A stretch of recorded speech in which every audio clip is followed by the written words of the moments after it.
I only needed shelter, but this forgotten workshop had been waiting for me. She was 22 and cold. No home, no key, no mother left to defend her. Just a black trash bag of clothes and $7 she had folded into her boot after the funeral dinner went silent around her. And with that $7, she bought a forgotten Bowyer's barn on Walnut Fork near Ben Hur, Newton County, Arkansas, a place that had fallen off county survey maps in 1978. The north wall leaned 6 inches out of plumb. Rain came through 3 seams in the tin roof. The county had condemned it since 1996 and was scheduled for demolition the following spring.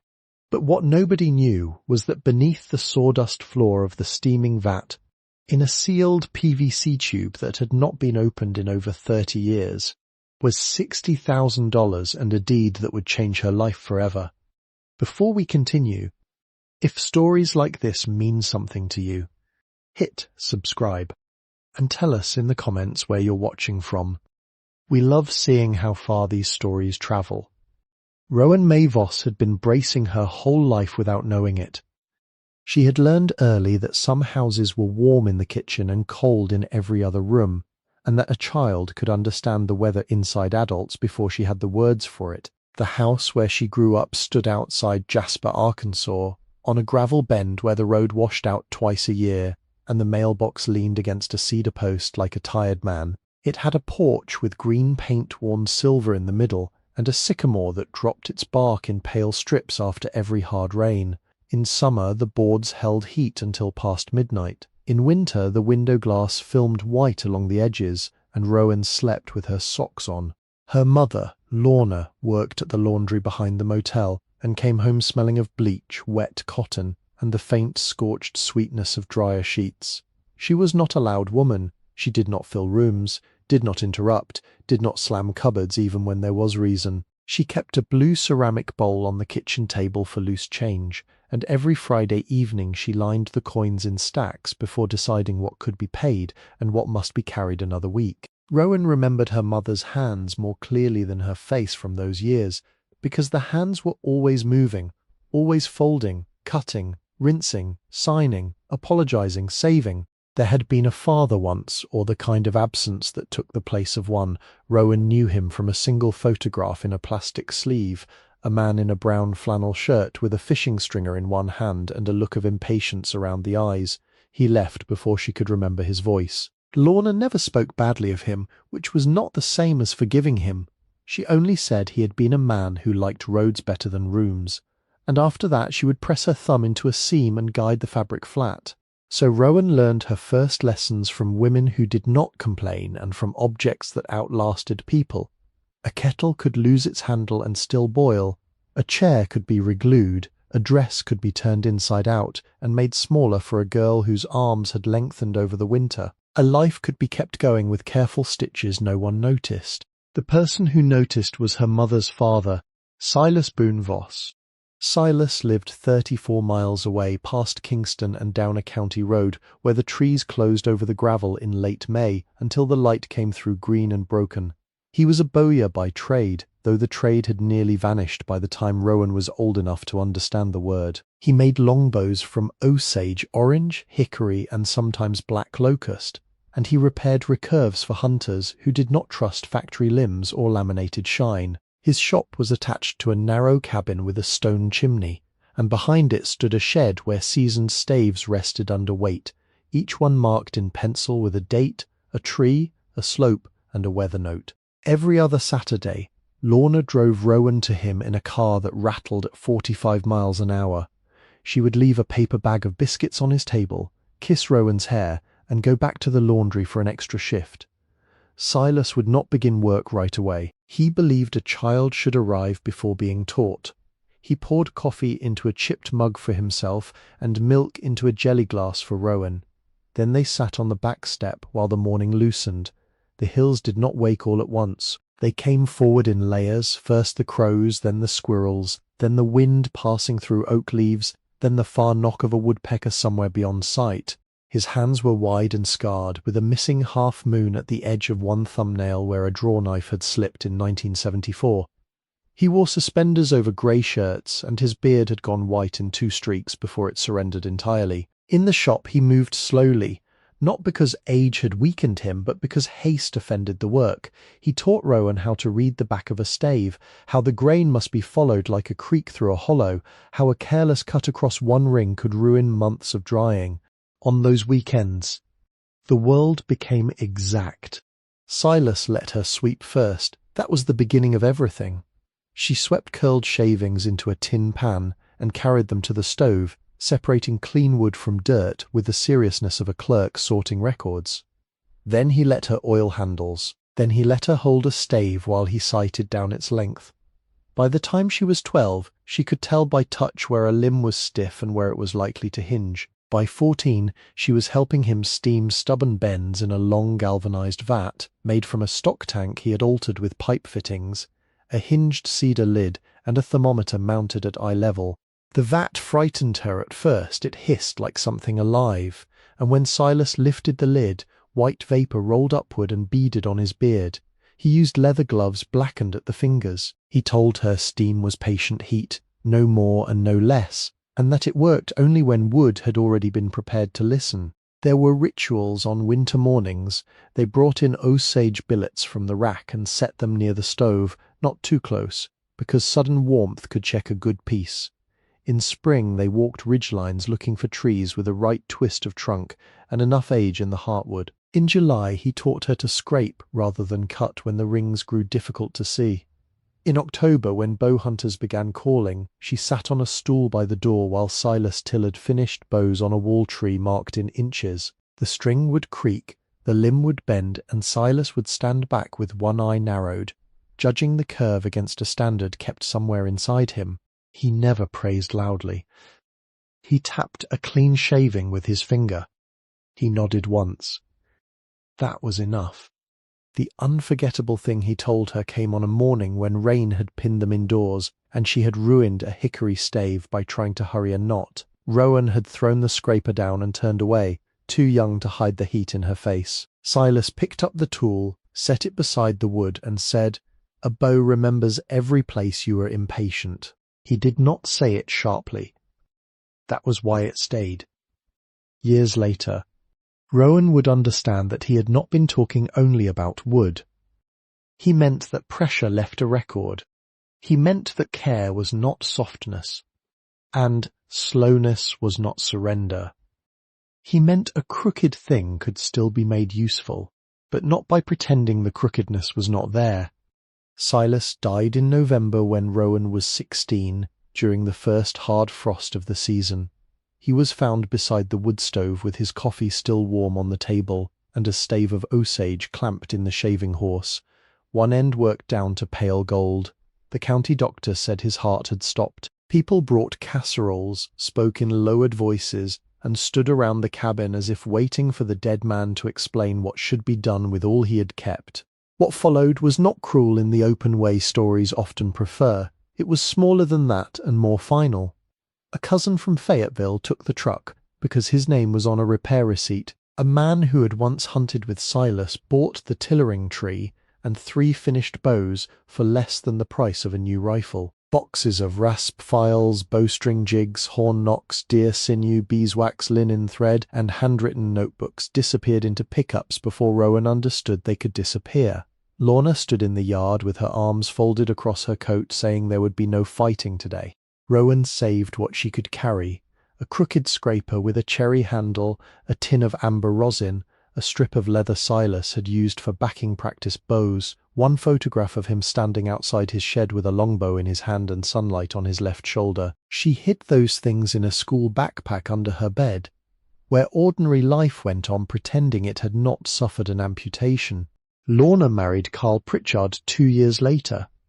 Carl came into the house quietly at first, which made people call him respectful. He worked seasonal jobs around timber crews, equipment yards, gravel hauling, and land clearing. He had pale eyes and a way of listening that did not gather words so much as weigh them for use. His boots were always clean at church and muddy everywhere else. He brought Lorna a used washing machine when hers began leaking, fixed the porch step without being asked, and paid the electric bill one January, when ice brought down lines for half the county. People said a woman alone could do worse. Rowan did not disagree aloud. She had learned by then that some truths were not safe because they were true. Carl never struck a wall, never raised a hand, never gave the neighbours a story they could hold. He took space in quieter ways. His coat occupied the chair where Lorna used to stack mending. His radio spoke over the kitchen in the mornings. His opinions arrived as decisions already made. A shed could be cleared, a tree could come down, a box could be moved to the damp crawl space because nobody was using it. He called Silas's tools relics. He called Lorna's coin bowl childish. He called Rowan practical when she was silent and ungrateful when she was not. After high school, Rowan worked at a feed store, then at a gas station, then in a poultry plant outside Berryville where the air stayed cold enough to make her wrists ache. She gave money to her mother when she could, though Lorna always took it with reluctance, folding the bills twice before putting them behind the sugar jar. Some evenings they sat at the table after Carl had gone to bed, and neither woman spoke much. The silence between them was not empty. It was full of things they had decided not to disturb. Then Lorna got sick. It began as fatigue, then a cough that did not leave, then appointments in Harrison, then a referral in Little Rock, then envelopes with windows and figures printed in small exact lines. Rowan drove when Carl said he could not miss work. She learned parking garages, waiting rooms, vending machine coffee, and the way her mother's wedding ring slid loose on her finger. Lorna's hair thinned. Her voice became careful. She apologized to nurses for needing water. She apologized to Rowan for the cost of gasoline. By the end, the house had already changed hands in spirit. Carl moved through it, measuring what could be sold: the walnut dresser, the second freezer, the cedar chest, the 2 acres behind the sycamore. He spoke to men in trucks at the edge of the yard. He folded papers and placed them under magnets on the refrigerator, where Lorna could see them from the recliner but no longer had strength to ask. Lorna died on March 18th, Tuathroned on 19, shortly before dawn, while rain softened the yard and made a dark channel down the driveway. The funeral was held 3 days later in a brick chapel that smelled of lilies and wet wool. Rowan wore a navy dress borrowed from a woman at the laundry, and her shoes pinched because they were half a size too narrow. Carl stood beside the casket with his hands clasped, accepting murmured sympathy like a man receiving payment. He cried once, briefly and dryly, when the preacher mentioned sacrifice. Rowan looked at her mother's face under powder and wondered how silence could remain silent even there. Afterward, at the house, people brought ham, potato salad, green beans in foil pans, coconut cake, coffee in a steel urn. Women washed dishes without being asked.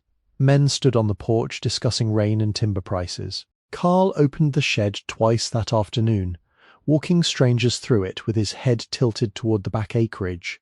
By evening the cars had gone. The refrigerator hummed. A paper plate of untouched cake sat on the counter. Rowan was taking down the extra folding chairs when she saw Carl at the front door with a black trash bag in his hand. At first she thought he was gathering garbage. Then she saw the sleeve of her work shirt hanging from the knot. He carried the bag out to the yard and dropped it in the wet grass near the sycamore.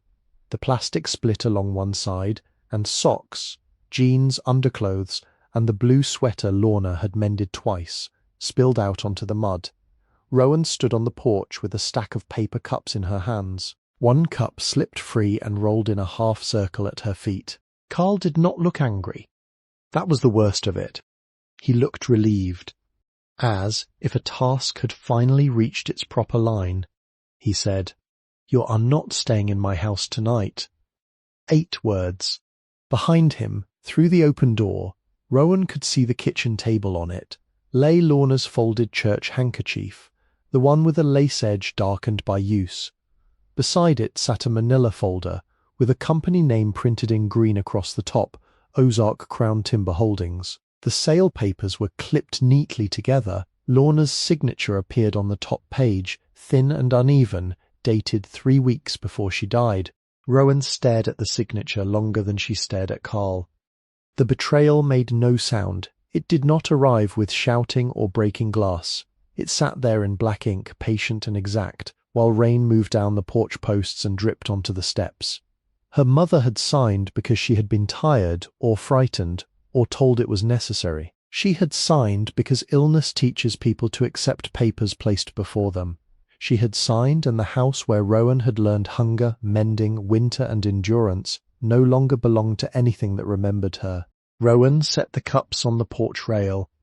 She went down into the yard, gathered her clothes from the grass, and put them back into the torn bag, one careful piece at a time. Mud got on the knees of her dress. A neighbour's porch light came on across the road, then went dark again. Inside the bag, under the sweater, she found the school backpack with Silas's few saved things. Carl must have thrown it in without knowing what it held. Rowan held it against her chest for one measured breath, then looped it over her shoulder and walked to the road. She did not call him. She did not look back at the house. She did not go to any relative and ask to be taken in. There are families where asking only gives people another chance to refuse you, and Rowan had already learned enough for one day. For 6 weeks, she moved like a person trying not to leave a print. The first night she slept behind the closed laundromat in Jasper, under the metal awning where dryer vents breathed faint warmth through the wall until midnight. She used the black trash bag as a ground cloth and her backpack as a pillow. In the morning, she washed her face in the gas station restroom and spent $1.19 on coffee because her hands shook too much to count change properly. She walked when she could.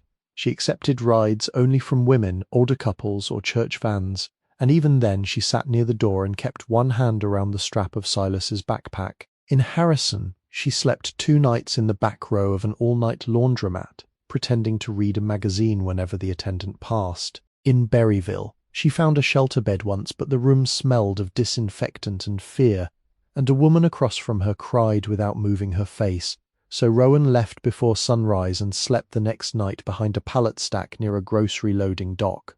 Her money diminished in practical, humiliating increments: $2 for a day-old sandwich, 75 cents for a library photocopy of job listings, $1 for the bus across town when rain came too hard to walk, 39 cents for a banana bruised brown at the stem. She learned which restrooms had outlets near the sink, which clerks looked away if she lingered too long, which towns had benches with dividers meant to keep bodies from resting.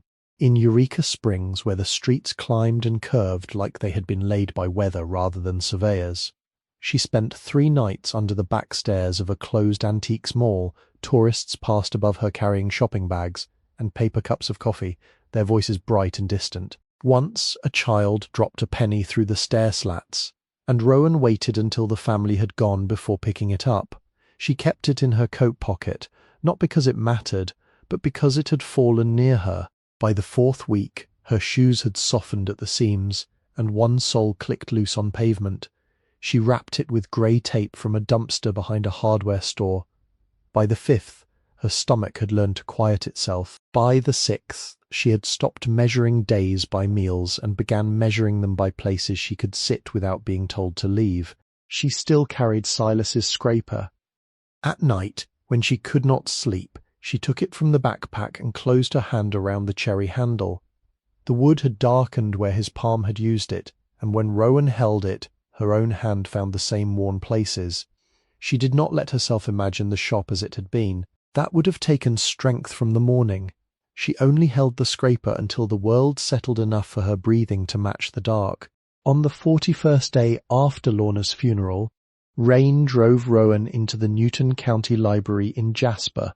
The building was modest, brick-faced with low shelves, a bulletin board and the dry paper smell of public places that had been kept alive by careful women and small budgets. Rowan went there first for warmth and second for the restroom. A librarian with silver hair and a cardigan the colour of oatmeal looked at her once, then looked down again, which Rowan understood as mercy. She sat at a computer near the genealogy table and searched for work she could reach on foot: dishwashing, housekeeping, poultry line, seasonal trail cleanup. Nothing that required a current address. Nothing that asked for references she still possessed. After an hour, her eyes blurred. and she stood to stretch her back beside the bulletin board. That was where she saw the classified ad. It had been cut from the county weekly and pinned crookedly with a green thumbtack. The paper was already curling at the corners. Someone had circled the lot number in blue ink, then written county disposal auction across the top. Most of the listings were things nobody wanted.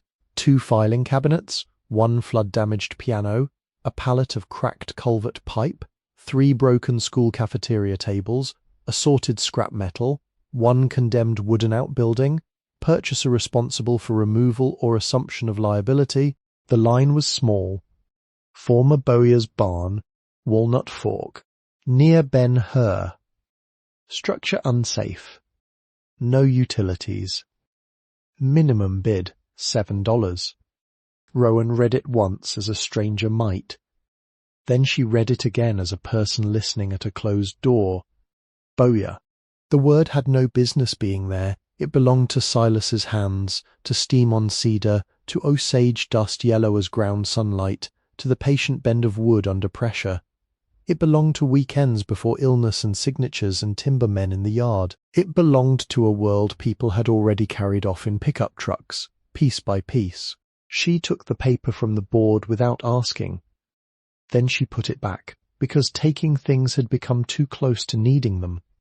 She copied the address on the back of an old receipt from her coat pocket. Her hand was steadier than she expected. At the front desk, the librarian looked up. "You need help finding something, honey." Rowan folded the receipt once. County auction office. The woman gave her directions without pity. Left at the courthouse square. Basement entrance. Ask for surplus properties. Not tax liens. Take a number if the red dispenser still had any. Most of those places are trouble, the librarian added. Yes. Ma'am, Rowan said.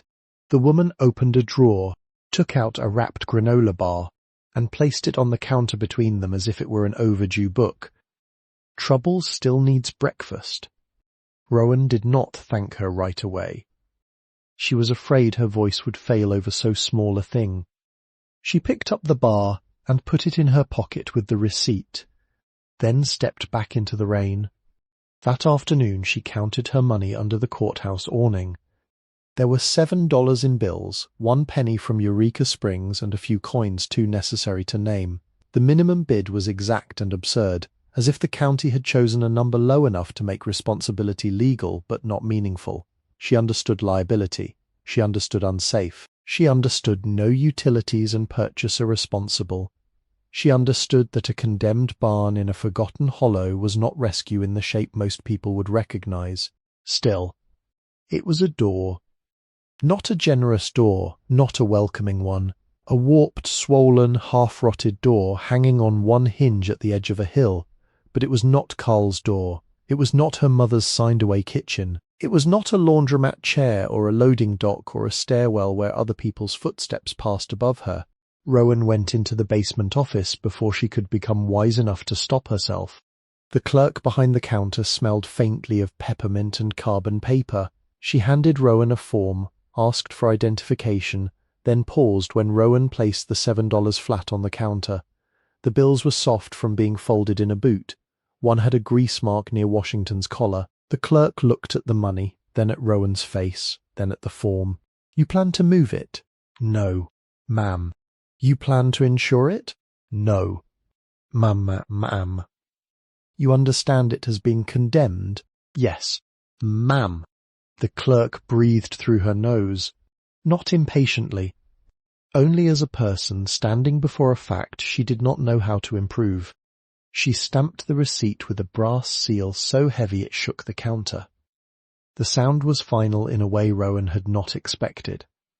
A condemned barn became hers for less than the price of a hot meal.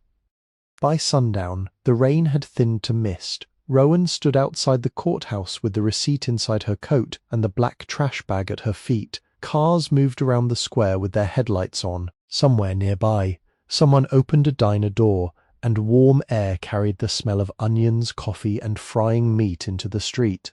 She did not go in. She walked instead toward the edge of town, toward a road that climbed into timber, toward a name she had not heard since childhood, and a trade she had believed buried with Silas. The soles of her shoes tapped unevenly. The backpack rode against her spine. The $7 were gone. Ahead, in the Ozark dark, a barn waited under its condemned roof, with rain in its walls and a secret sealed beneath the place where wood once learned to bend. The westbound bus left Jasper before daylight with its heater rattling under the seats and frost silvering the lower corners of the windows. Rowan sat in the third row from the back, where a torn cushion had been repaired with brown tape and the ceiling light above her flickered whenever the driver crossed a bridge. She held the county receipt inside her coat, folded between the lining and her shirt because pockets could tear and bags could be stolen. Her trash bag of clothes lay at her feet, tied twice and already marked with gravel grit from the courthouse steps. The backpack rested in her lap like something breathing. There were only 4 other passengers at that hour. An old man in a seed cap slept with his mouth open. A woman with a flour-dusted apron under her coat carried 2 plastic grocery sacks and smelled faintly of cinnamon. 2 high school boys in ball caps leaned against opposite windows, not speaking, their shoulders rounded against morning. The driver had a coffee cup in the holder by his knee and a cough that came every few miles, dry and annoyed. The bus followed Highway 7 north through country that seemed still half asleep. Mist clung low in the hollows, and the ridges rose out of it dark and folded, one after another, as if the earth had been laid in patient pleats. Houses appeared and vanished, a trailer with blue tarps over the roof, a church sign with missing letters, a cattle gate hung with baling twine. Rowan watched all of it through glass blurred by her own breath, trying to memorize each turn, because return was not something she could afford to do carelessly. She got off at a crossroads near Pelzer, where the bus no longer truly stopped unless someone asked it to. The driver opened the door, looked at the bags in her hands, and said nothing. His silence was a plain gift. The air outside was 34 degrees by the bank sign, across from a closed gas station, though the wind made it feel leaner. A few thin needles of sleet scratched at her coat before fading into rain. The first walking miles were not difficult because her body still believed in arrival. The road shouldered through timber and pasture, rising slowly, then turning beside a creek, crowded with sycamore roots. Gravel popped under her loose shoe sole. Once a truck passed too close and sent muddy water across the hem of her dress. She stepped into the ditch, waited for the sound to drain away, then kept walking. By late afternoon her legs had begun to calculate each hill before she reached it. The clouds lowered and thickened. A black Angus calf watched her from behind a fence, ears forward, white vapour coming from its nose. A mailbox shaped like a little red barn leaned against a post, and beyond it stood an actual hay barn with one side open, stacked high with square bales, darkened at the edges by age and weather. Rowan stood in the road a long while before leaving the shoulder. Trespassing was a word people used when they had a place of their own. She crossed the ditch, slipped through a gate that had not been latched properly, and walked behind the barn where the wind could not see her.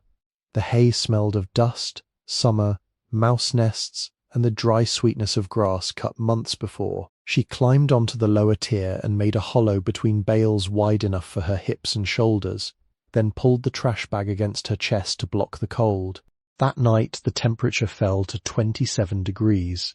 She knew because the thermometer nailed to a post near the barn door glowed faintly in the last blue light, its red line shrinking downward while the fields lost colour. Her breath came white and disappeared. Somewhere in the dark, cattle moved with slow weight against the fence. A barred owl called once from the ridge, then again farther away. Rowan lay still, listening to the small sounds of hay settling beneath her and the plastic bag whispering whenever she shifted. Hunger sharpened at first, then dulled. Cold did the opposite. It began as a condition and became a presence, exact and unsympathetic. Finding her wrists, her ankles, the tender place below her collarbone, she put Silas's scraper inside the front of her coat, not because it warmed her, but because the cherry handle gave her hand a shape to hold. Before dawn, she woke to the clean silence that follows frost. Her hair had come loose from its knot. Her fingers were stiff enough that tying the bag took time. She left the hay disturbed as little as she could, closed the gate behind her and returned to the road with straw clinging to her sleeves. The next miles carried her deeper into the country named on the receipt. Ben Hur was not a town in the way maps promised. It was a settlement of distances, a scattering of roofs, a church, a cemetery, and a few signs that seemed surprised to still be standing.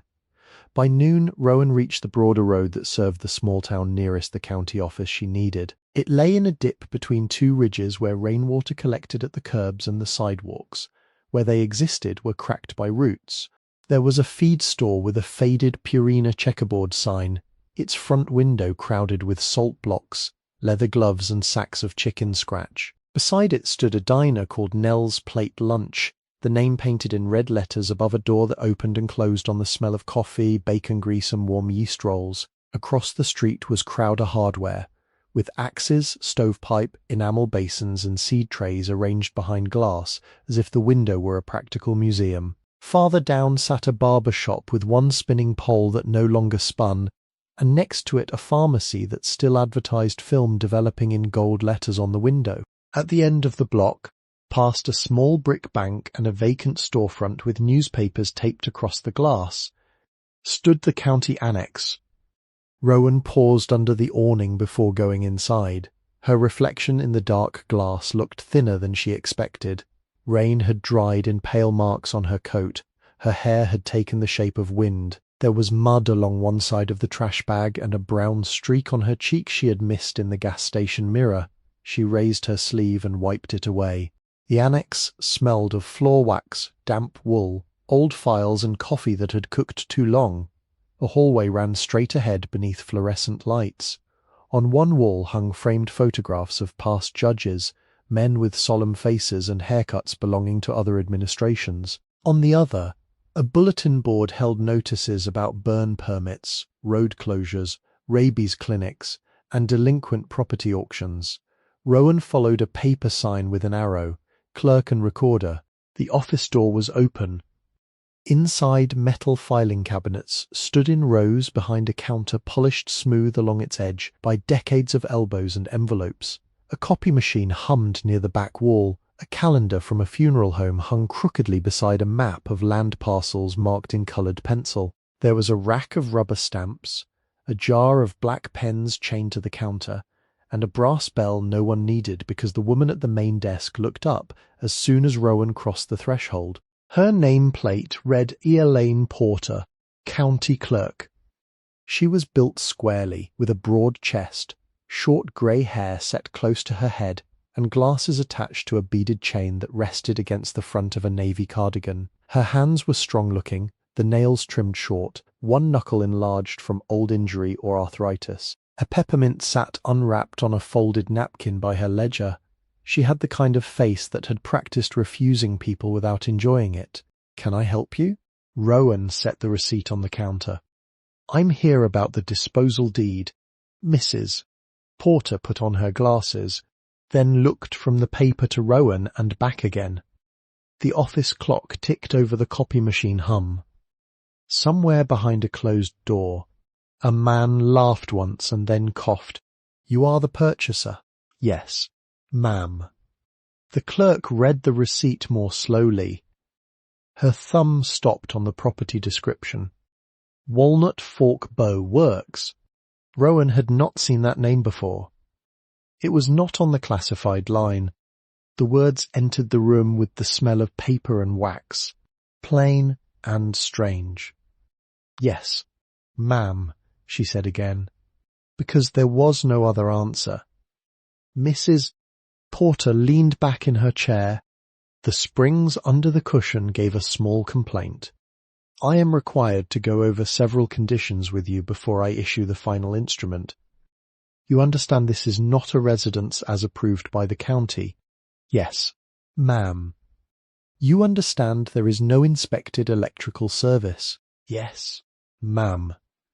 "No potable water connection on record?" "Yes, ma'am." "No septic approval since at least the late 70s? "Yes, ma'am." "You understand the county has a standing demolition order, suspended only because ownership has transferred and the purchaser has assumed liability?" "Yes, Ma'am. Mrs. Porter removed her glasses and held them by one stem. You understand unsafe means unsafe. Not quaint. Not neglected. Unsafe. Rowan kept her hands folded around the strap of the backpack. Yes, ma'am. The north wall has movement. Yes, ma'am. The roof has failed in more than one location. Yes, ma'am. There may be animals inside. Raccoons, snakes, feral cats. I cannot tell you which, and I would rather not learn. Yes, ma'am. Road access is irregular after heavy rain. Yes, ma'am. There is no guarantee that anyone will come quickly if you have trouble out there. The last warning was not like the others. Rowan heard the human part beneath it, carefully hidden. Yes, ma'am, she said, softer. Mrs. Porter watched her for another moment. Then she opened a drawer and took out a deed packet fastened with 2 brass brads. The paper was heavier than the forms Rowan had seen before, cream-coloured and faintly rough to the touch when the clerk laid it on the counter. The description ran in long legal sentences: boundary stones, creek bends, walnut stump, old wagon road, north line of the former McCready place, thence east, thence south, thence following the meander. Sign here, Mrs. Porter said. The pen was attached to the counter by a silver chain. Rowan lifted it, and the chain dragged softly across the wood. Her name came out narrow and uneven, the R heavier than the rest. The clerk turned one page, pointed again. Rowan signed. Another page. Initials. A final acknowledgement that she had received notice of condemnation. Mrs. Porter took the packet back, aligned the edges against the desk, and reached for the county seal. The brass stamp was larger than Rowan's hand, mounted on a black iron press bolted to a side table. The clerk slid the paper under it with the exactness of someone who had performed the motion thousands of times and still respected its consequence. When she pulled the handle, the seal bit into the paper with a deep round sound, not loud, final. There, she said. She made 2 copies, clipped one to a yellow folder, and handed the other across the counter. You will need to keep this dry. Rowan tucked the deed into the inner pocket of her coat, then pressed her palm over it once to learn its place. Mrs. Porter turned to the parcel map on the wall. You go north from here on Highway 7, then take County Road 16 where it forks by the old cemetery. After 2.5 miles, you will see a low-water bridge over Walnut Fork. Do not cross if water is over the slab. Pass the bridge, take the left road. It will not look like much of a road. It is still county right-of-way. Follow it until the walnut trees close in. The building sits back on the east side, above the creek. She wrote the directions on a sheet of memo paper, each turn in small, square handwriting. Thank you, Rowan said. Mrs. Porter did not answer immediately. Her eyes had gone to the deed again, then to Rowan's face. Voss. Rowan's fingers tightened once on the strap. That was my grandfather's name. I know the name. The clerk leaned back, slower this time. Not many people around here would, but I know it. Rowan did not speak. Mrs. Porter opened the top drawer of her desk and took out a pair of reading glasses different from the first, stronger, with tortoiseshell frames. She put them on and turned to the computer, typing with 2 fingers. The keys clicked in the settled office. After a moment she stopped and looked at an entry on the screen. Silas Boone Voss, she said. The name changed the temperature of the room. Rowan's throat worked once. Yes, ma'am. He filed a repair permit once, not for the building itself, for a stovepipe and masonry flue inspection, 1991. Mrs. Porter turned the screen slightly, then seemed to think better of it, and turned it back. I remember because my father hunted with him one season before my father's knees gave out. Said Mr. Voss could make a bow shoot where a rifle would have made too much noise. Rowan looked down at the counter. The wood grain had dark lines in it, like rivers on a map. He was my grandfather, she said. Mrs. Porter's expression shifted, but not toward pity. Something more careful than that. Recognition, perhaps, or the older obligation of one local name meeting another in a public room. That place was not his, the clerk said. Not according to these records. No. Ma'am. But he knew it. Rowan waited. Mrs. Porter stood and went to a cabinet near the back wall. She searched through a drawer marked historical parcel notes, her cardigan pulling tight across her shoulders as she bent.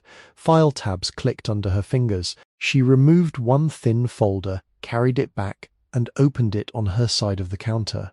"I should not make more of paper than paper can bear," she said, "but there are inspection notes here from decades ago. The building was called Walnut Fork Bow Works in the 40s. Before that, McCready Bow and Tool, closed, reopened, closed again. It was never much, I suspect. A family trade place, custom bows, repairs, hunting gear." She turned a page. There is a note from 1978. No operating business found. Structure vacant. Remove from active commercial index. Fallen off maps. Removed by sentence.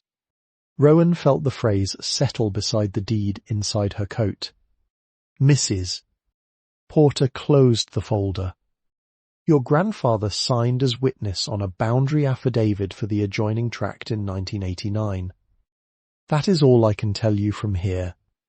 A witness, not owner. Not inheritor. Only someone who had stood close enough to put his name beside the land." The clerk returned the folder to the cabinet, then came back with something else in her hand, a small paper sack folded at the top. "I bring extra biscuits when my daughter visits," she said, placing it beside the deed copies. She did not visit.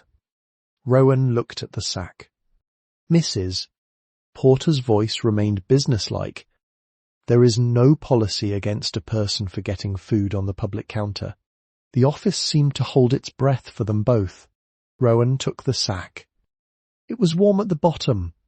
Not from oven heat, but from having been kept near a radiator or under a desk lamp. "Thank you." "Mrs." Porter nodded once. "Keep the deed dry." Outside the rain had lifted, leaving the street bright in patches where clouds had thinned. Rowan stood under the annex awning and opened the sack. Inside were 2 biscuits wrapped in wax paper, with a slice of ham between them and a folded napkin around the hole. She ate slowly, facing the street, because food taken too quickly could make the body mistrust it. The town went on around her in its ordinary way.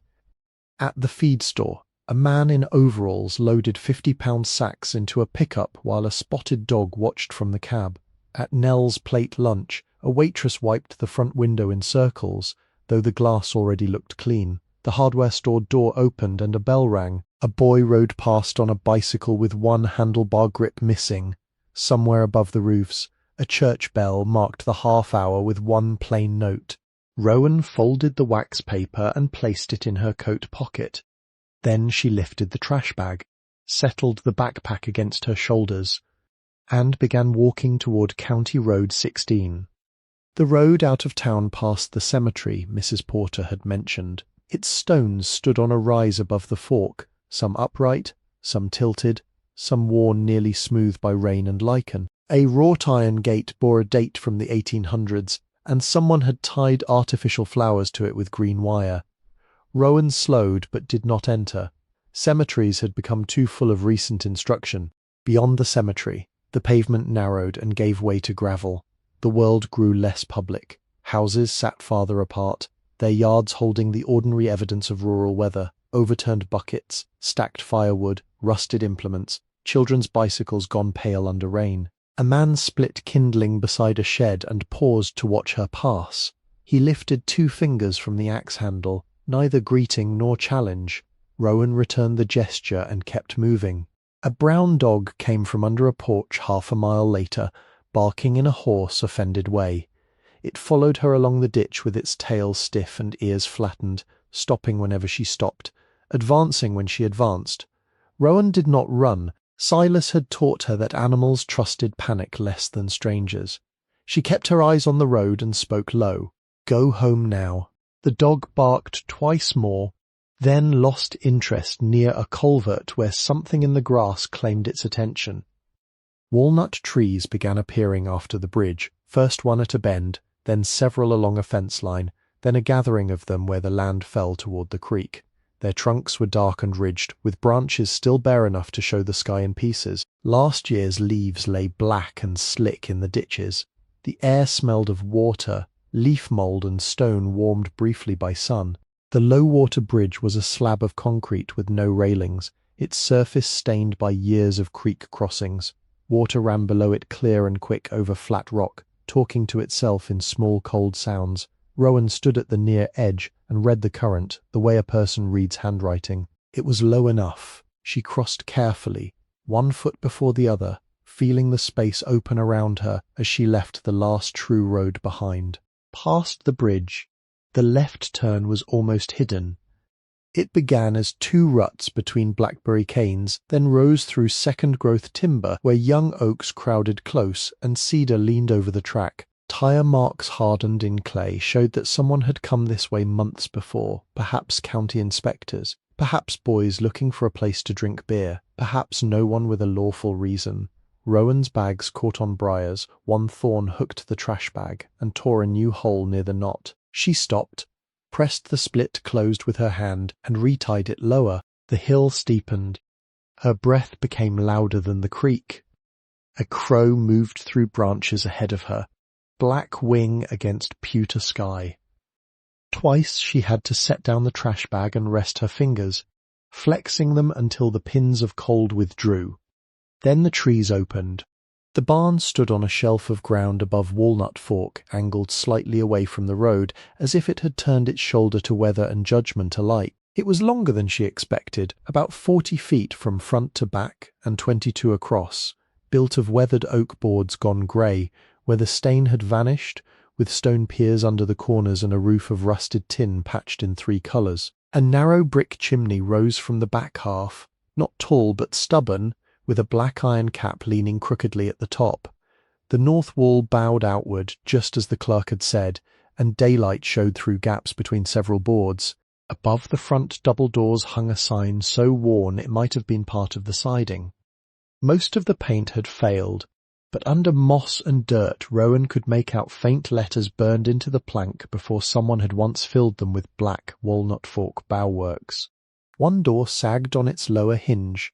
The other had been chained, but the padlock was red with rust and hung open, perhaps cut by an inspector and left useless afterward. Vines had grown around the handle. A wasp nest from some previous summer clung under the eave like grey paper folded by careful hands. The windows were few, narrow and high.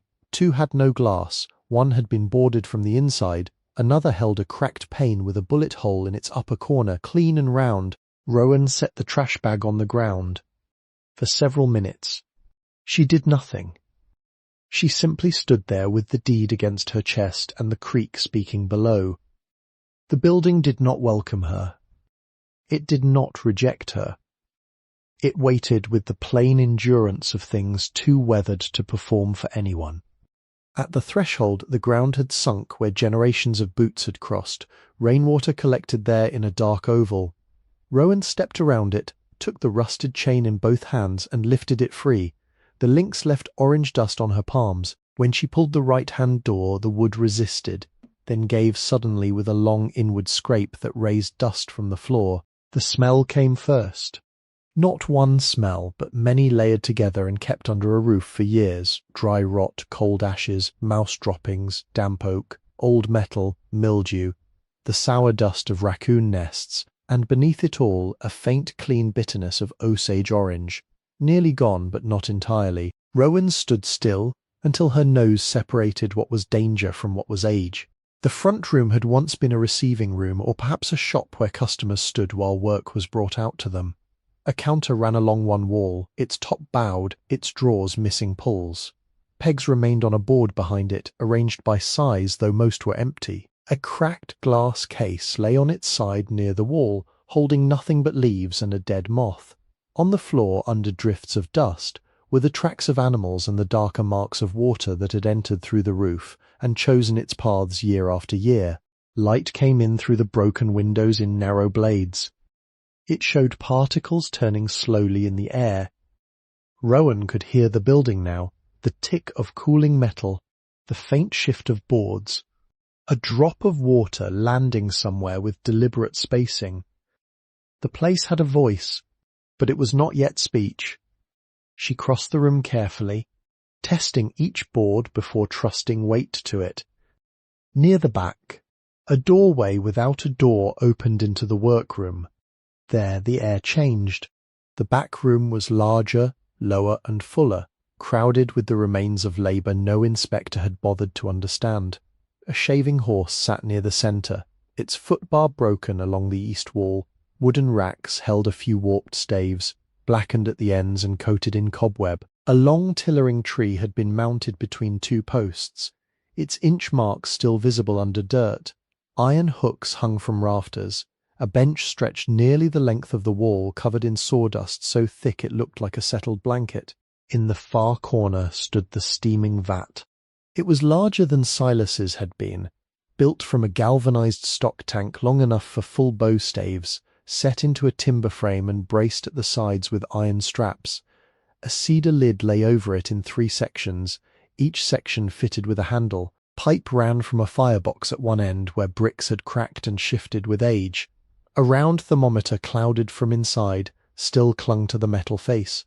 Beneath the vat and around its base lay mounded sawdust, deeper than anywhere else in the room, as if the years had gathered there for warmth. Rowan did not go closer. Not yet. She moved first toward the stove, because night would come, and warmth was not sentiment. The stove was small, cast iron, with one cracked mica window and a rusted stovepipe that disappeared into the chimney. There were no ashes fresh enough to matter. Beside it, someone had left a dented coal scuttle holding dry curls of wood, miraculously untouched by rain. Rowan lifted one shaving and held it to her nose, old, dry, usable. She found no bed, no chair safe enough to trust, no cupboard with food, no lamp, no water, no hidden kindness already arranged in the front room. She cleared a space near the least damaged wall, sweeping with a broken broom she found behind the counter. Dust rose around her skirt and settled in her hair. She used flattened cardboard from a corner, her coat, and the trash bag folded under her hips to make a place on the floor. By the time she finished, evening had entered the barn blue and cold. She ate the second biscuit half slowly and saved the rest, wrapping it again in its paper. Then she went outside with an empty tin can she had found on the counter, walked down to the creek, and filled it from a place where water ran fast over stone. She did not drink until she had brought it back and boiled it in a soot-blackened pot left near the stove. The first fire took 3 tries. Her fingers shook too badly on the match. The shavings caught, died, caught again, then held. Smoke came into the room at first, a thin, bitter thread that made her eyes water. She opened the front door wider and waited. After several minutes the chimney drew weakly, then better, and the smoke began to climb where it belonged. The stove gave off little heat, but little was not nothing. Rowan sat beside it with her knees pulled close, holding the tin cup in both hands after the water cooled enough to drink. The barn darkened around her. Outside, the creek went on speaking. Branches tapped the tin roof. Somewhere in the wall, a mouse made a careful passage through old nesting. The front door, which would not fully close, moved once in the wind and let in a ribbon of air sharp enough to find the back of Rowan's neck. She took Silas's photograph from the backpack and set it on the floor beside the stove, leaning it against the coal scuttle. The firelight touched his shoulder in the picture, almost where sunlight had touched it years before.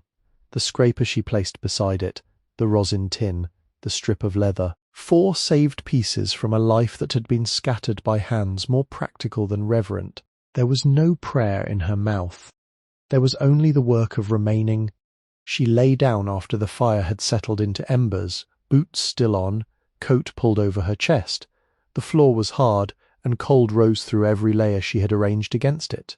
Rain began again near midnight, soft at first, then steady. Drops found the failed seams in the roof and fell into the back room one by one. Rowan listened to them strike metal, wood and sawdust, each note different. She learned the room by sound because darkness had taken its shape at some hour before morning. She woke to moonlight showing through the broken pane and laying a pale bar across the floorboards. The stove had gone dull.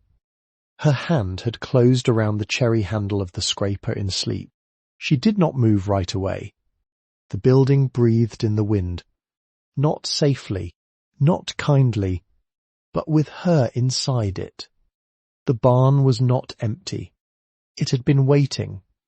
By morning, the creek had risen 2 inches and the low road behind the trees had turned the colour of wet clay. Rowan learned this before she ate, before she washed, before she trusted the stove again. She stepped outside with the tin cup and stood where the shelf of land fell toward Walnut Fork, watching brown leaves spin in the current. The water was not deep, but it was quick, and it spoke with the cold hurry of spring rain coming down from higher ground. Across the creek the trees stood in ranks, their trunks darkened almost black by weather. Behind her, the barn gave a small settling sound, as if it had waited through the night and was now deciding what to do with the weight of morning. The first 3 days were not days of discovery. They were days of finding what could be endured. There was a dug well 40 paces uphill from the back door, half hidden by blackberry canes and covered with a round concrete cap that had shifted to one side. Rowan found it by following an old path worn faintly through the leaves. The cap was too heavy to move far, but she could pry one edge with an iron rod found near the firebox, and lower a stone tied to a length of frayed cord. It struck water after several seconds, a hollow sound rising from darkness. She did not trust it for drinking. Not yet. She marked the place with a stripped cedar branch and left it for later, after boiling, after asking someone, after learning whether dead things had fallen in. The outhouse stood farther back, near a cedar thicket, leaning but usable if approached with respect. Its crescent moon had been cut cleanly into the door, and the hinges groaned like an animal when opened. A wasp nest hung empty in one corner. The seat was weathered smooth, the floorboards uncertain near the left side, and rain came through a gap at the roofline. Rowan cleaned it with creek sand, a rag, and water heated on the stove. She did the work slowly, breathing through her mouth, because dignity sometimes begins with a place a person can use without fear. Inside the barn, she learned the floor's language. The 3rd board inside the front door dipped at the right edge. The 5th complained, but held near the counter. 2 planks had rotted around a water stain and could not be crossed without spreading weight along the wall. In the workroom, the safest path curved left, past the shaving horse, skirted a soft place near the vat, and reached the stove by way of 3 narrow boards that sounded hollow but did not bend. She walked that path so often that by the end of the 2nd day her feet found it in the dark. She swept in sections, never all at once. Dust had its own history, and disturbing too much of it made the air harsh. She opened the front doors when weather allowed and tied them with wire to keep wind from slamming them. She carried out armfuls of fallen branches, animal bedding, broken glass, and paper scraps dissolved almost to pulp. She found a mouse skull under the counter, a squirrel nest made of insulation and leaves behind the cracked display case, and a rusted license plate from 1964 wedged beneath a bench leg. Her hands became dirty in permanent lines. On the 3rd afternoon, after boiling creek water in the blackened pot and eating the last of the biscuit crumbs from wax paper, Rowan walked back toward town. She did not want to leave the barn, though nothing about it had yet become comfort. Leaving meant the road could refuse her return. Leaving meant people. But the stove needed a safer pipe. The roof leaks needed pails or patching, and she needed a broom that did not shed bristles like dead grass. Crowder Hardware sat in the middle of the block with its windows fogged slightly from the difference between indoor warmth and outdoor damp. A bell over the door rang when she entered. The smell inside was immediate and exact. Seed potatoes, oiled metal, kerosene, rope fibre, leather, dry fertilizer, pine boards and coffee. A pot sat on a warmer near the register beside a stack of foam cups and a hand-lettered sign that said 25 cents unless you're waiting on rain. The owner stood behind the counter repairing a lantern. He was a lean man somewhere in his late 60s, with a white moustache trimmed straight across, wire-rimmed glasses, and a left ear that folded slightly at the top where some injury had healed without vanity. He wore a brown work apron over a red plaid shirt and kept a pencil tucked behind that folded ear. His forearms were roped with old muscle, and his hands were stained darker around the nails from oil and soil. A name stitched onto the apron read Marvin, though the sign outside said Crowder. He looked up once, then went back to fitting the lantern glass. "Morning," he said, though it was after 2. "Afternoon," Rowan answered. "That depends on what broke." She stood near a display of stove gaskets and tried to arrange her needs into the order of greatest danger. "I need to know what a stovepipe should look like when it is safe." Marvin Crowder set the lantern down. "Safe in theory, or safe in a building that has not been loved lately? The second." He nodded, as if that was the answer he had expected. "What kind of stove?" "Small cast iron. Mica window cracked. Pipe runs into a brick chimney." Smoke drew after a while, but it backed up first. "Creosote?" "I have not checked." "You burning pine?" "Old shavings. Dry hardwood." "I think—" "You think?" "Yes, sir." He studied her hands then, not her coat or the mud on her shoes, but her hands. There was ash in the crease of her thumb and a narrow cut near one knuckle where a splinter had opened the skin. He came around the counter and led her to the stove section without asking more than that. Crowder hardware contained more knowledge than its square footage suggested. Stovepipe hung from rafters in black sections, elbows nested by diameter in wooden bins. There were sacks of lime, mortar, sand, and fire clay near the back, beside window glazing compound and boxes of nails sorted by penny size. A shelf held hand tools with hickory handles, some new, some old enough to have been taken in trade and put back to work. Above the door to the stockroom hung a deer antler, with rolls of twine looped over the tines. Marvin pulled down a thin paperback manual with a faded cover. Homestead repairs for wood heat. Water, roof, and outbuilding safety. The price penciled inside was 1.50 cents. He opened it to the chimney chapter and tapped a diagram.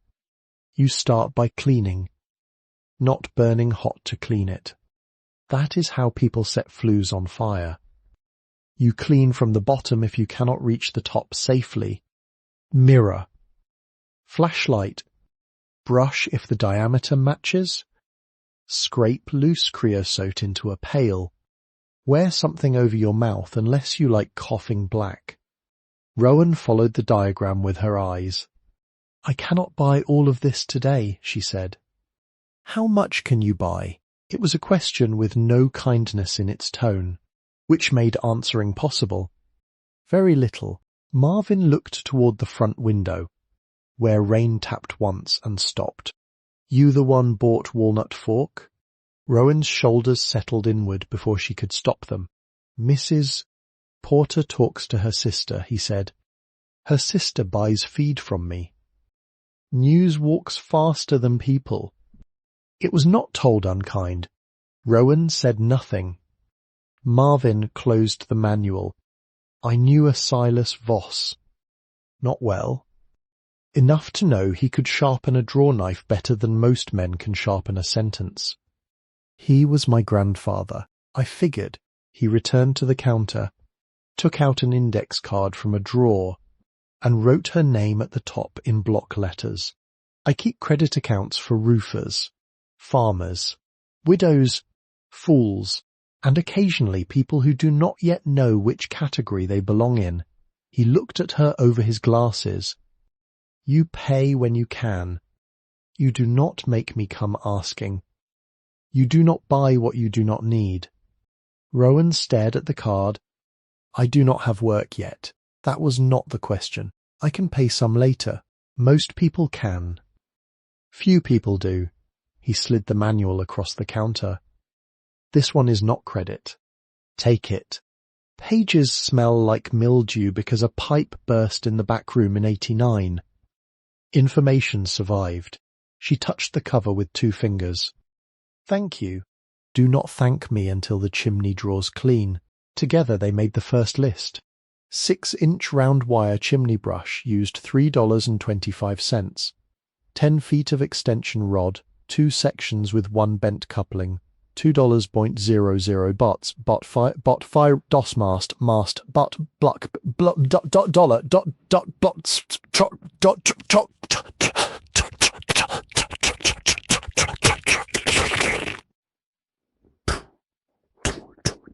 ten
One stove gasket cord, 4 feet at 18 cents a foot, 72 cents. Furnace cement half-used tub, 50 cents. Box of kitchen matches, 29 cents. 2 burlap sacks free from seed potatoes. Coarse broom with a cracked handle, 75 cents. 3 yards of baling wire, 12 cents. 1 second-hand flashlight with weak batteries, $125, and 2 fresh D-cells at 40 cents each. Marvin wrote each price in pencil, then subtracted something without explaining what. The total still looked impossible. He looked at Rowan's face and crossed out the brush price. Loan, he said. Bring it back with bristles. Yes, sir. He packed the items in a cardboard produce box and tied it with twine. When Rowan lifted it, the weight pulled at her shoulders, but it was a useful weight. Outside, before she left, Marvin came to the door.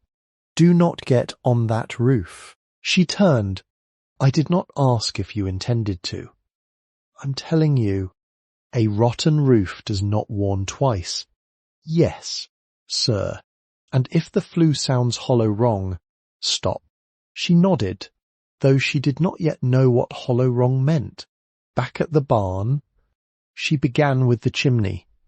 She spread the burlap sacks around the base of the stove and set the galvanized pail under the clean-out door, which had rusted nearly shut. The first attempt to open it failed. The second scraped her knuckles. On the third, with the iron rod used at the well and slow pressure instead of force, the little door gave way and dropped a crescent of black flakes onto the floor. Creosote was uglier than ash. It came down in scales, tar-glossy on one side and dull on the other, with a smell like burned pitch, old smoke, and something chemical. Rowan tied a rag over her nose and mouth beneath the dust mask, because the mask did not seal well on her face. She removed the stovepipe section by section, marking each joint with chalk from the workbench so she could replace it in order. Black soot fell onto the burlap. A spider alive despite everything hurried from the pipe seam and vanished under the stove. She worked from the bottom because the roof could not be trusted. First the flashlight, angled upward into the flue. Then the mirror shard she had taken from the broken display case, held to catch light. The brick throat was narrowed by creosote, nearly as thick as bark in places. She fitted the brush to the extension rod, tightened the bent coupling with pliers, and pushed it upward until it struck resistance. "Do not hurry," she told her hands, though she did not give the words sound. "Push. Turn. Pull slightly. Push again." The brush rasped inside the chimney with a dry, grinding noise. Creosote rained down, first in flakes, then in clumps heavy enough to strike the pail like pebbles. After 20 minutes her shoulders burned. After 40, her arms trembled each time she lowered them. She rested by sitting on the floor with her back against the wall, counting slow breaths through the cloth over her mouth. Then she stood again. For 5 hours, she worked the flue. She changed angles. She added the second rod section. She used the iron rod wrapped in cloth to scrape the ledge above the stove throat, careful not to crack soft mortar. She swept black dust into the pail, carried it outside, and buried it in a shallow hole away from the creek. She wiped the stovepipe seams, reset the sections with their chalk marks aligned, packed a thin line of furnace cement where smoke had leaked, and pressed new gasket cord around the stove door, after scraping the channel clean with the old cherry-handled scraper. It was not the work Silas had intended the tool for. Still, the handle fit. By late evening, Rowan was black to the wrists and grey across the face. Her hair smelled of soot. Her throat felt lined with wool. She stood outside in the last light, washing her hands in creek water so cold it made the cuts sting clean. The water carried away ribbons of black and left her skin reddened underneath. The first fire after cleaning was small on purpose. A twist of newspaper. 3 shavings. 2 finger-thick pieces of split oak from the dry scuttle. She lit the paper and waited on her knees with the stove door cracked. The flame crawled, caught, lifted. Smoke rose into the pipe. For one breath it hesitated, and Rowan's body braced for failure. Then the chimney drew. Not weakly, not with smoke wandering back into the room. It drew in one steady upward pull, taking the fire's breath where it belonged. The little mica window glowed amber behind its crack. Heat came slow through iron, first to her palms, then to her face, then into the air around her knees. The stove made a small ticking sound as it expanded. Rowan cooked that night as if cooking were an act of citizenship.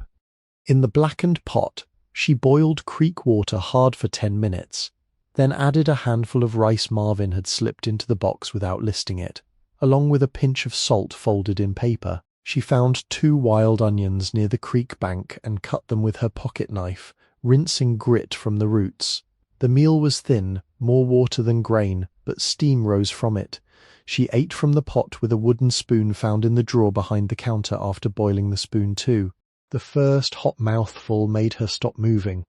There was no feast in it, no sweetness, no abundance, only rice, onions, salt and heat travelling down into a body that had nearly forgotten the kindness of temperature. She sat beside the stove until the pot was empty, then poured hot water into it again to loosen what clung to the bottom, and drank that too.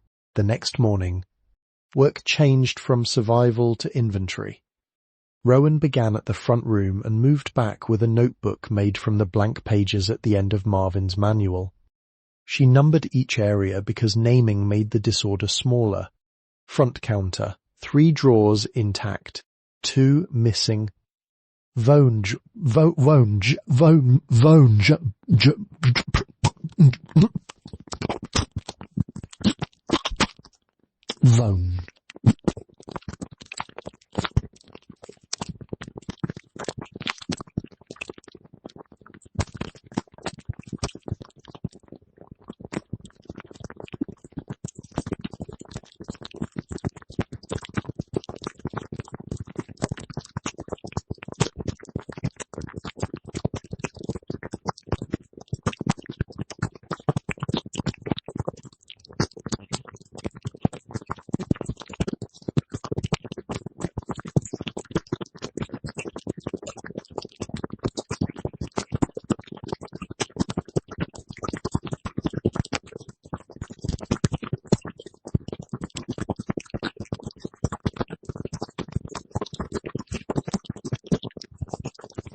Contents: 4 rusted broadhead points, a box of paper clips, mouse droppings, 2 sales slips from 1958, phone pencil stub, phone broken pocket scale, wall pegs, 6 empty, 3 holding rotten leather straps, phone holding a bowstring so dry it broke when touched, glass case, cracked, salvageable hinges, no lock. Undercounter, 1 broom head,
Three glass jars with lids rusted shut. North wall, board separation. Visible light. Water staining at lower sill. Brace needed. Roof leaks, 5, possibly 6. Largest over backbench. Tin pails required or roof patch before next hard rain. Workroom bench, draw knife blade without handles, half-round rasp, cabinet scraper, rusted spoke shave, bow square with numbers worn but visible, 2 wooden clamps, 1 hand drill, 1 vice mounted solid, back shelf, horn pieces wrapped in cloth, mostly cracked, 2 bundles of linen thread, beeswax blackened but usable after trimming, scraps of rawhide, 1 tin labelled hide glue, likely ruined, stave rack 7 pieces, 3 beyond use, 2 uncertain, 1 hickory, warped but possibly practice, 1 Osage orange, dark at ends, sealed with pitch, still heavy, tillering tree, mounted soundly, marks at 10-inch intervals, secondary marks hand cut, pulley missing, rope rotten, replace before use, shaving horse, foot treadle broken at pin, seat solid, clamp head worn but repairable, steam vat, lid intact, metal corroded, pipe cracked near firebox, thermometer unreadable, base buried in sawdust and shaving waste. Do not move yet. She wrote, do not move yet because the vat frightened her in a practical way. Its weight sat low and hidden, and the sawdust around it had gathered over years into a mound so deep that the true floor could not be seen. A person could step wrong there, a leg could go through rot, a snake could lie under warmth remembered by the wood. Rowan respected unknown places, especially those that looked quiet. By the second afternoon of inventory, she had cleared enough bench space to lay out every tool worth saving. She wiped rust with oil from a forgotten can, sharpened nothing yet, and sorted metal by use rather than condition. The draw-knife blade made her chest tighten when she held it. Its handles were gone, but the steel still carried the shape of work. The half-round rasp had one clean side, the bow square, though worn, made her smile almost before she noticed. Silas had owned one like it, and had once told her that a measurement was not truth unless the hand taking it was honest. She did not say his name aloud inside the workroom. Names behaved differently in such places. On the third evening, rain came again, harder than before, and forced Rowan to move every pail and jar she had found under the leaks. The roof played its miserable music, ping into tin, soft slap into dust, hollow drop on the cracked case. A cold thread ran down the north wall and gathered under the counter. Rowan worked until after dark, shifting cardboard, lifting tools off the bench, tying a rag around one drip to guide water into a basin. When she reached the steam vat, she noticed the anomaly because of sound. Most falling water disappeared into sawdust with a dull, thirsty whisper. But under the far end of the vat, near the right iron brace, Vone drip struck something with a small enclosed knock. Not metal, not stone, not floor. She stood still and listened. The drop came again after 12 seconds. Knock. Again. Knock. Rowan brought the flashlight and crouched beside the vat. The sawdust there was darker on top, but strangely higher than the surrounding mound, as if packed over a shape. She touched it with 2 fingers. The surface was crusted, but below that it was dry. That made no sense beneath a leak. She took the broken broom handle and pressed it into the mound. In most places, it sank 3 inches, then struck floor or timber. Near the brace, it sank only 1 inch and stopped against something that gave a faint wooden sound. She tested 6 points in a careful circle. Floor, floor, deep sawdust. Hollow, hollow, solid. Her breathing slowed. She cleared the top layer by hand, scooping sawdust into a pail. It smelled dry and old, almost sweet where Osage shavings had mixed with oak. Beneath the first layer lay curled ribbons of wood, then finer dust, then a flat cedar disc about the size of a wash basin, fitted so tightly among the surrounding debris that it had seemed part of the floor. The disc had no handle. It was not the lid of the vat. It was set below and beside it, at the base hidden where no one cleaning casually would bother. Its edge had been darkened with age, and 3 wooden plugs filled holes where screws might once have been concealed. Rowan brushed the surface clean with the rag. A faint mark appeared in the centre. Not a word, not initials, but a small burned shape like a bent bow. Her hands went cold in the warm room. She sat back on her heels and looked toward the front door, though no one was there. The rain filled the silence. The stove ticked. Water struck the pails in their separate measures. If she opened the disc and found rot, she would still have work. If she opened it and found nothing, she would still have work. If she opened it and found something belonging to another person, she would need to decide what honesty required before she knew what hunger wanted. She fetched the spoke-shave blade, the narrow screwdriver from Marvin's box, and the cherry-handled scraper. The wooden plugs came out slowly. They had been cut flush and darkened with dust, but age had shrunk them enough for the blade to lift one edge. Under each plug was a brass screw, green at the slot. Rowan worked oil into them from the old can and waited. She did not force the first when it resisted. She moved to the second, then the third, then returned. The first screw turned with a small cry. The sound seemed too loud. She placed each screw on a cloth in order. Then she slid the scraper under the disc's rim. It did not lift. She tried from the opposite side. Nothing. She cleaned more dust from the seam and found that the disc had been sealed with wax or resin long ago. Heat might loosen it, but too much heat could damage whatever lay below. She warmed the blade of the scraper near the stove, not enough to scorch, then pressed it gently into the seam. The resin softened by degrees. It took nearly an hour to free the disc.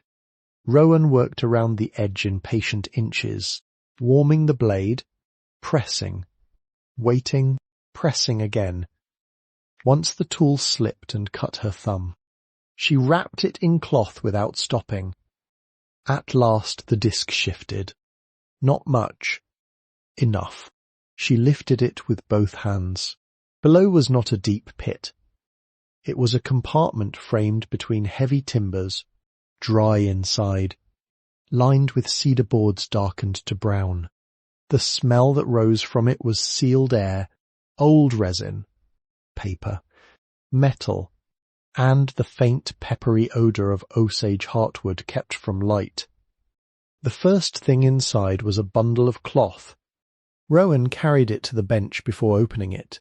The cloth had once been white, perhaps flour sacking, now yellowed and tied with linen cord. She untied the knot rather than cutting it. Inside lay heirloom tools wrapped one within another, a draw knife with applewood handles worn smooth, a cabinet scraper in a leather sleeve, a small brass bow square, a handmade string jig folded flat, 2 horn-tip overlays, a bone folder, and a knife with a narrow blade ground thin from years of sharpening. Each tool had been oiled before storage. Each had survived. Rowan touched none of them quickly. The second package was longer, wrapped in waxed canvas and bound with 3 straps. When she opened it, she found 6 prepared bow staves, each end sealed dark, each labelled in careful handwriting. Osage South Slope, cut January, 7 years seasoned. Another, Hickory, creek bottom, practice only. Another Osage, lightning scar. Follow ring with care. The handwriting was not Silas's, though it belonged to someone who had known the same discipline. Beneath the staves lay a tin box. It was rectangular, about the size of a bread loaf, painted once in dark green and now scratched to metal at the corners. The lid had been sealed with cloth tape hardened by age. Rowan carried it to the front room, nearer the stove and the faint light from the broken window. She did not open it standing. She sat on the floor, set the box before her, and rested both hands on her knees until they were steady. The tape broke in dry pieces. Inside lay paper-wrapped bundles, a leather pouch, a small medal in a tarnished case, and an envelope. Rowan lifted the envelope first. Her name was not on it. No name was. The front read only, to the one who stays. The handwriting was deliberate, slanted, and fine. She set the envelope aside without opening it. The money came in bundles tied with cotton string and paper bands gone brittle, bills of several years, most 20s and 50s, some hundreds older than any she had held before. The leather pouch held coins, silver $half worn soft at Liberty's face, mercury dimes, buffalo nickels, wheat pennies, and 3 silver dollars heavy as small decisions. She counted because not counting would make the thing unreal. She counted on the floor, with the stove at her back and rain speaking through the roof. 20, 40, 60, 100. The first bundle made 1,000, the second 5, the third 10. She wrote each total in the back of Marvin's manual because fear could make memory unreliable. Some bills had been wrapped with notes. Taxes, roof, tools, doctor if needed, do not sell timber. One packet held smaller bills and coins together, marked emergency travel. Another held crisp hundreds and a folded slip-reading land recording fees. The final count came to $60,000.73. The cents mattered. They lay in a small paper envelope labelled exact change left after courthouse filing. 1991. Inside were 2 quarters, 2 dimes, and 3 pennies darkened with age. Rowan lined them beside the other coins and looked at the total until the numbers stopped moving in her mind. The medal case came last, It was covered in faded blue cloth, the hinge stiff. Inside rested a military medal with a striped ribbon dulled by time, along with a small brass bar engraved 1944. Rowan did not know enough to name it with certainty. She only knew it had been kept with care. Under it lay a card with a name, a rank, and a unit written in the same slanted hand as the envelope. The name was unfamiliar, but the last name matched the older business name from the county file. McCready. She closed the case. The envelope waited on the floor. Rain softened. The pails filled more slowly. The stove settled into coals. Evening came, and still Rowan did not open the letter. There are moments when knowledge stands at the door, and a person who has lost too much may be allowed one night before inviting it in. She put the bills back exactly as they had been, retied the string where she could, and placed the coins in their pouch. The tools she wrapped again, though not as expertly as their last keeper had done. The staves she returned to the waxed canvas. The tin box she set on the bench, not back into the compartment. The envelope she placed on top of it, weighted with the brass bow square. Then she went outside. The rain had stopped completely, leaving the world rinsed and dim. Walnut Fork moved under a low veil of mist. Water slid over stone in long dark sheets, catching what little sky remained. Rowan walked down to the creek bank and stood there with her hands empty. The air smelled of wet leaves, cold mud, and wood smoke, leaking faintly from the chimney behind her. She did not cry.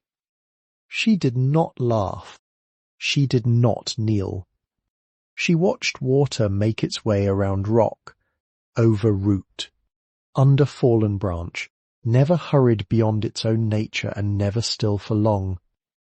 Behind her, under the failing roof, lay enough money to leave. Enough paper to explain, enough tools to begin, and a letter she was not ready to read. The barn was not empty. It had been waiting. Morning entered through the broken panes in pale strips, and Rowan woke before the stove had fully surrendered its heat. For several minutes she stayed on the floor with her coat pulled to her chin, listening to the building settle around her. The rain had gone east some time before dawn. In its place came the steady drip from the roof seams, the creak's lower murmur, and the small dry click of cooling iron. The envelope remained on the bench where she had left it, weighted under the brass bow square. It seemed larger in daylight, not heavier, only more exact. She rose, folded her coat, and washed her face in cold water from the boiled pot. The shock of it cleared the sleep from her eyes. She stirred the ashes, fed the stove 3 dry curls of wood, and waited until flame took before crossing to the bench. Dust lay everywhere except where her hands had disturbed it the night before. The tools sat in their cloths. The tin box waited open. The medal case remained closed. Rowan lifted the envelope. The paper had yellowed evenly, protected from damp, and the flap had been sealed with wax that had cracked, but not failed. She turned it over once. The handwriting on the front carried no tremble. Each letter was narrow, deliberate, formed by someone who did not waste ink or motion. It was not Silas's hand, yet some part of her recognized its discipline. The spaces were careful, the pressure was steady. A person had written as if no one might ever read it, and as if that made accuracy more important. She opened it with the narrow knife from the tool bundle, sliding the blade under the flap so the paper would not tear. Inside were 6 folded sheets. She unfolded them along the original creases, placed the first page flat on the bench, and read. My dear one, whoever you are, if you have found this, then either the shop has held longer than I expected, or the world has grown slow enough again for someone to listen under its noise.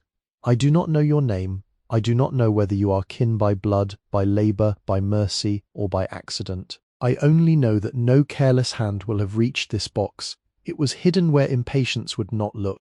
My name is Elianora Ruth McCready, born 1916 near Boxley Valley, Arkansas, daughter of Thomas Wren McCready and Ada Louise Bell. I'm writing from a boarding room in Springfield, Missouri. after being told by Dr. Harold Kessler at St. John's Hospital that the knot beneath my ribs is not the harmless thing we prayed it might be. He spoke plainly because I asked him to. I have months, perhaps a year, if winter is gentle and I do not spend myself foolishly.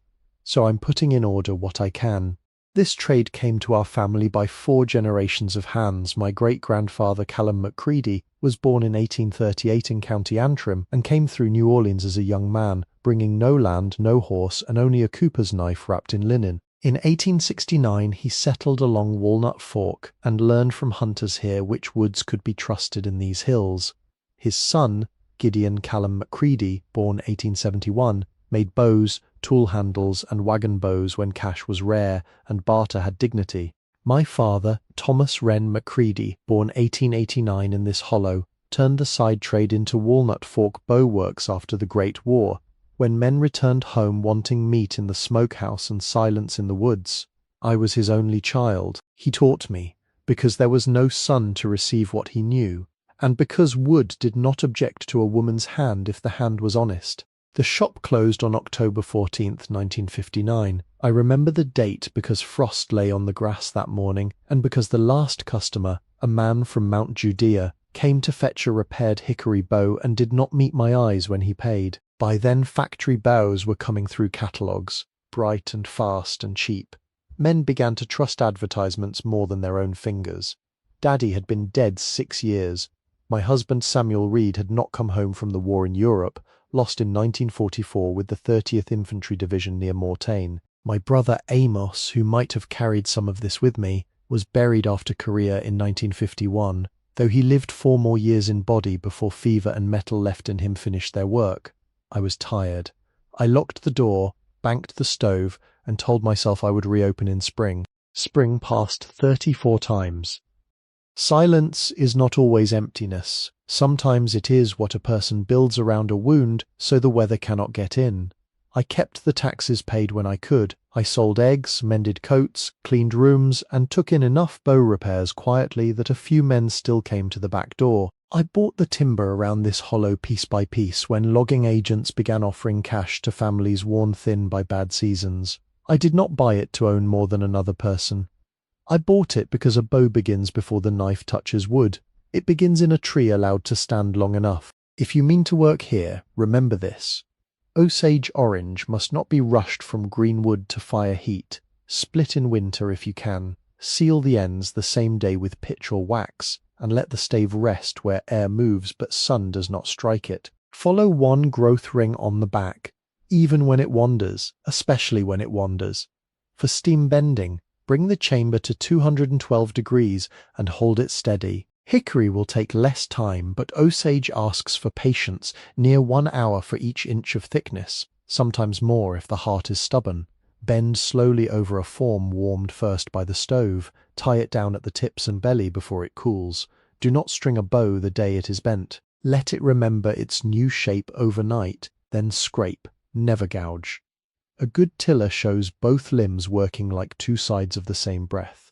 Hide glue should be soaked until swollen, warmed in water no hotter than 140 degrees, and never boiled. Sinew backing must be combed clean, laid with overlap, and wrapped until dry.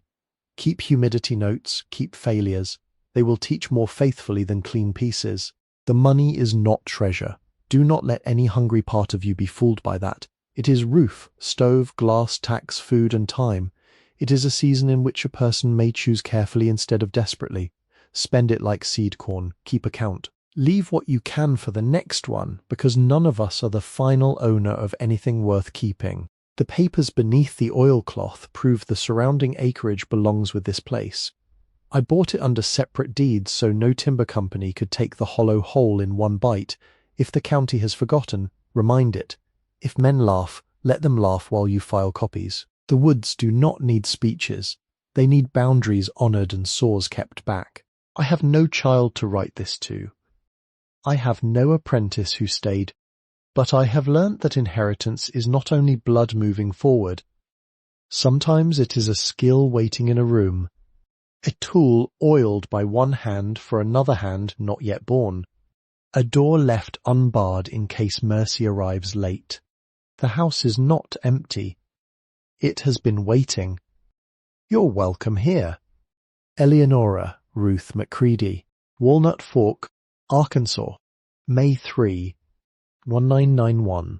Rowan reached the end and remained standing. The stove flame moved behind her with a low-breathing sound. A strip of morning light touched the first page, then crossed slowly onto the second as the sun lifted over the ridge. Outside, water fell from the roof in separate drops, each one finding its own place in the mud. The letter lay open under her hands, 6 pages of ink kept through sickness, silence, and years when the building had been left to weather. She read it again.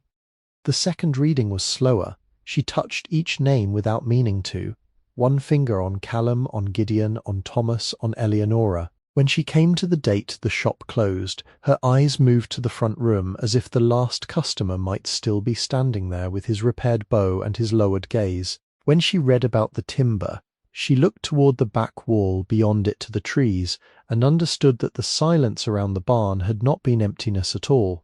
It had been guarded land. She folded the pages along the original creases, not adding new ones. The envelope had split at one corner, so she placed both letter and envelope inside the tin box, under the bow square, until she could find something better to protect them. Then she stood for a long while with both palms resting flat on the bench. Her thumb had bled through its cloth wrap during the night. The stain had dried brown at the edge.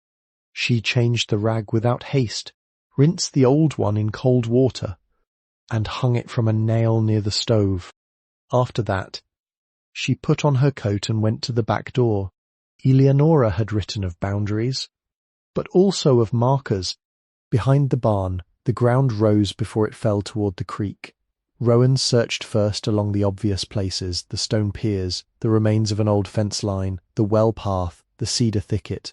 The morning was bright but cold, and every wet branch left dark marks on her sleeves. She walked slowly, using a length of fallen oak as a staff. Birds moved in the brush, invisible, except when a twig shook after they had gone. At the edge of the walnut stand, she found the first sign. A horseshoe had been grown into the side of a living walnut tree about shoulder height, iron dark and half swallowed by bark.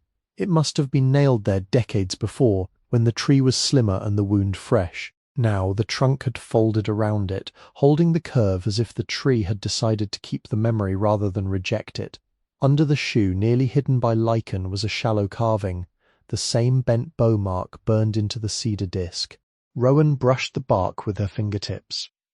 Beyond the tree, 2 stones stood in line, low and moss-covered, not grave markers but boundary stones, each one set deliberately. Farther down, another walnut bore a square-headed nail with a twist of rusted wire still looped around it. Elianora had not written a map in the letter, but she had left a language in the ground for anyone willing to read slowly. Rowan followed as far as the creek bend, then stopped. She did not know enough yet. She would need copies, maps, help from the clerk, perhaps a surveyor one day. But for that morning it was enough to understand that the barn had never been merely one condemned structure. It stood inside a kept hollow protected by a woman who had been written out of the ordinary telling because she had no son, no storefront, no witness loud enough to last. On the way back, Rowan gathered 3 fallen branches dry enough to split and 1 flat stone from near the creek. She carried them inside and placed the stone beside the stove. On it, she set the small brass bow square, the medal case, and the cherry-handled scraper from Silas's backpack. Then, from the bottom of the tin box, beneath the cloth that had wrapped the tools, she found a squat beeswax candle wrapped in paper. The candle was honey-coloured, dented along one side, and tied with a brittle note. For first night reopened, the handwriting was Elianora's. Rowan looked toward the front doors, where grey daylight lay across the floor. The first night had passed already, if survival counted, but something else had opened now, something no county stamp could describe. She set the candle in a chipped saucer found behind the counter and touched a match to the wick. The flame took slowly. At first it was only blue at the base and uncertain at the top. Then it steadied into gold, small and upright, casting a modest circle over the tools, the medal, the scraper, the stone. The smell of beeswax entered the room, softening the sharper odours of soot and damp wood. It was not enough light to change the building. It was enough to show one clear place. Rowan sat on the floor beside it. She thought of the librarian's granola bar placed on the counter as if it belonged there. Mrs. Porter's biscuits left in a paper sack without policy or ceremony, Marvin Crowder's bent chimney brush, and the manual that smelled of mildew but held instruction. The bus driver's silence when he saw her bags. Even the old hay barn, whose owner did not know it had given shelter, had kept her through one night of hard frost. None of these kindnesses had arrived with music. None had solved a life.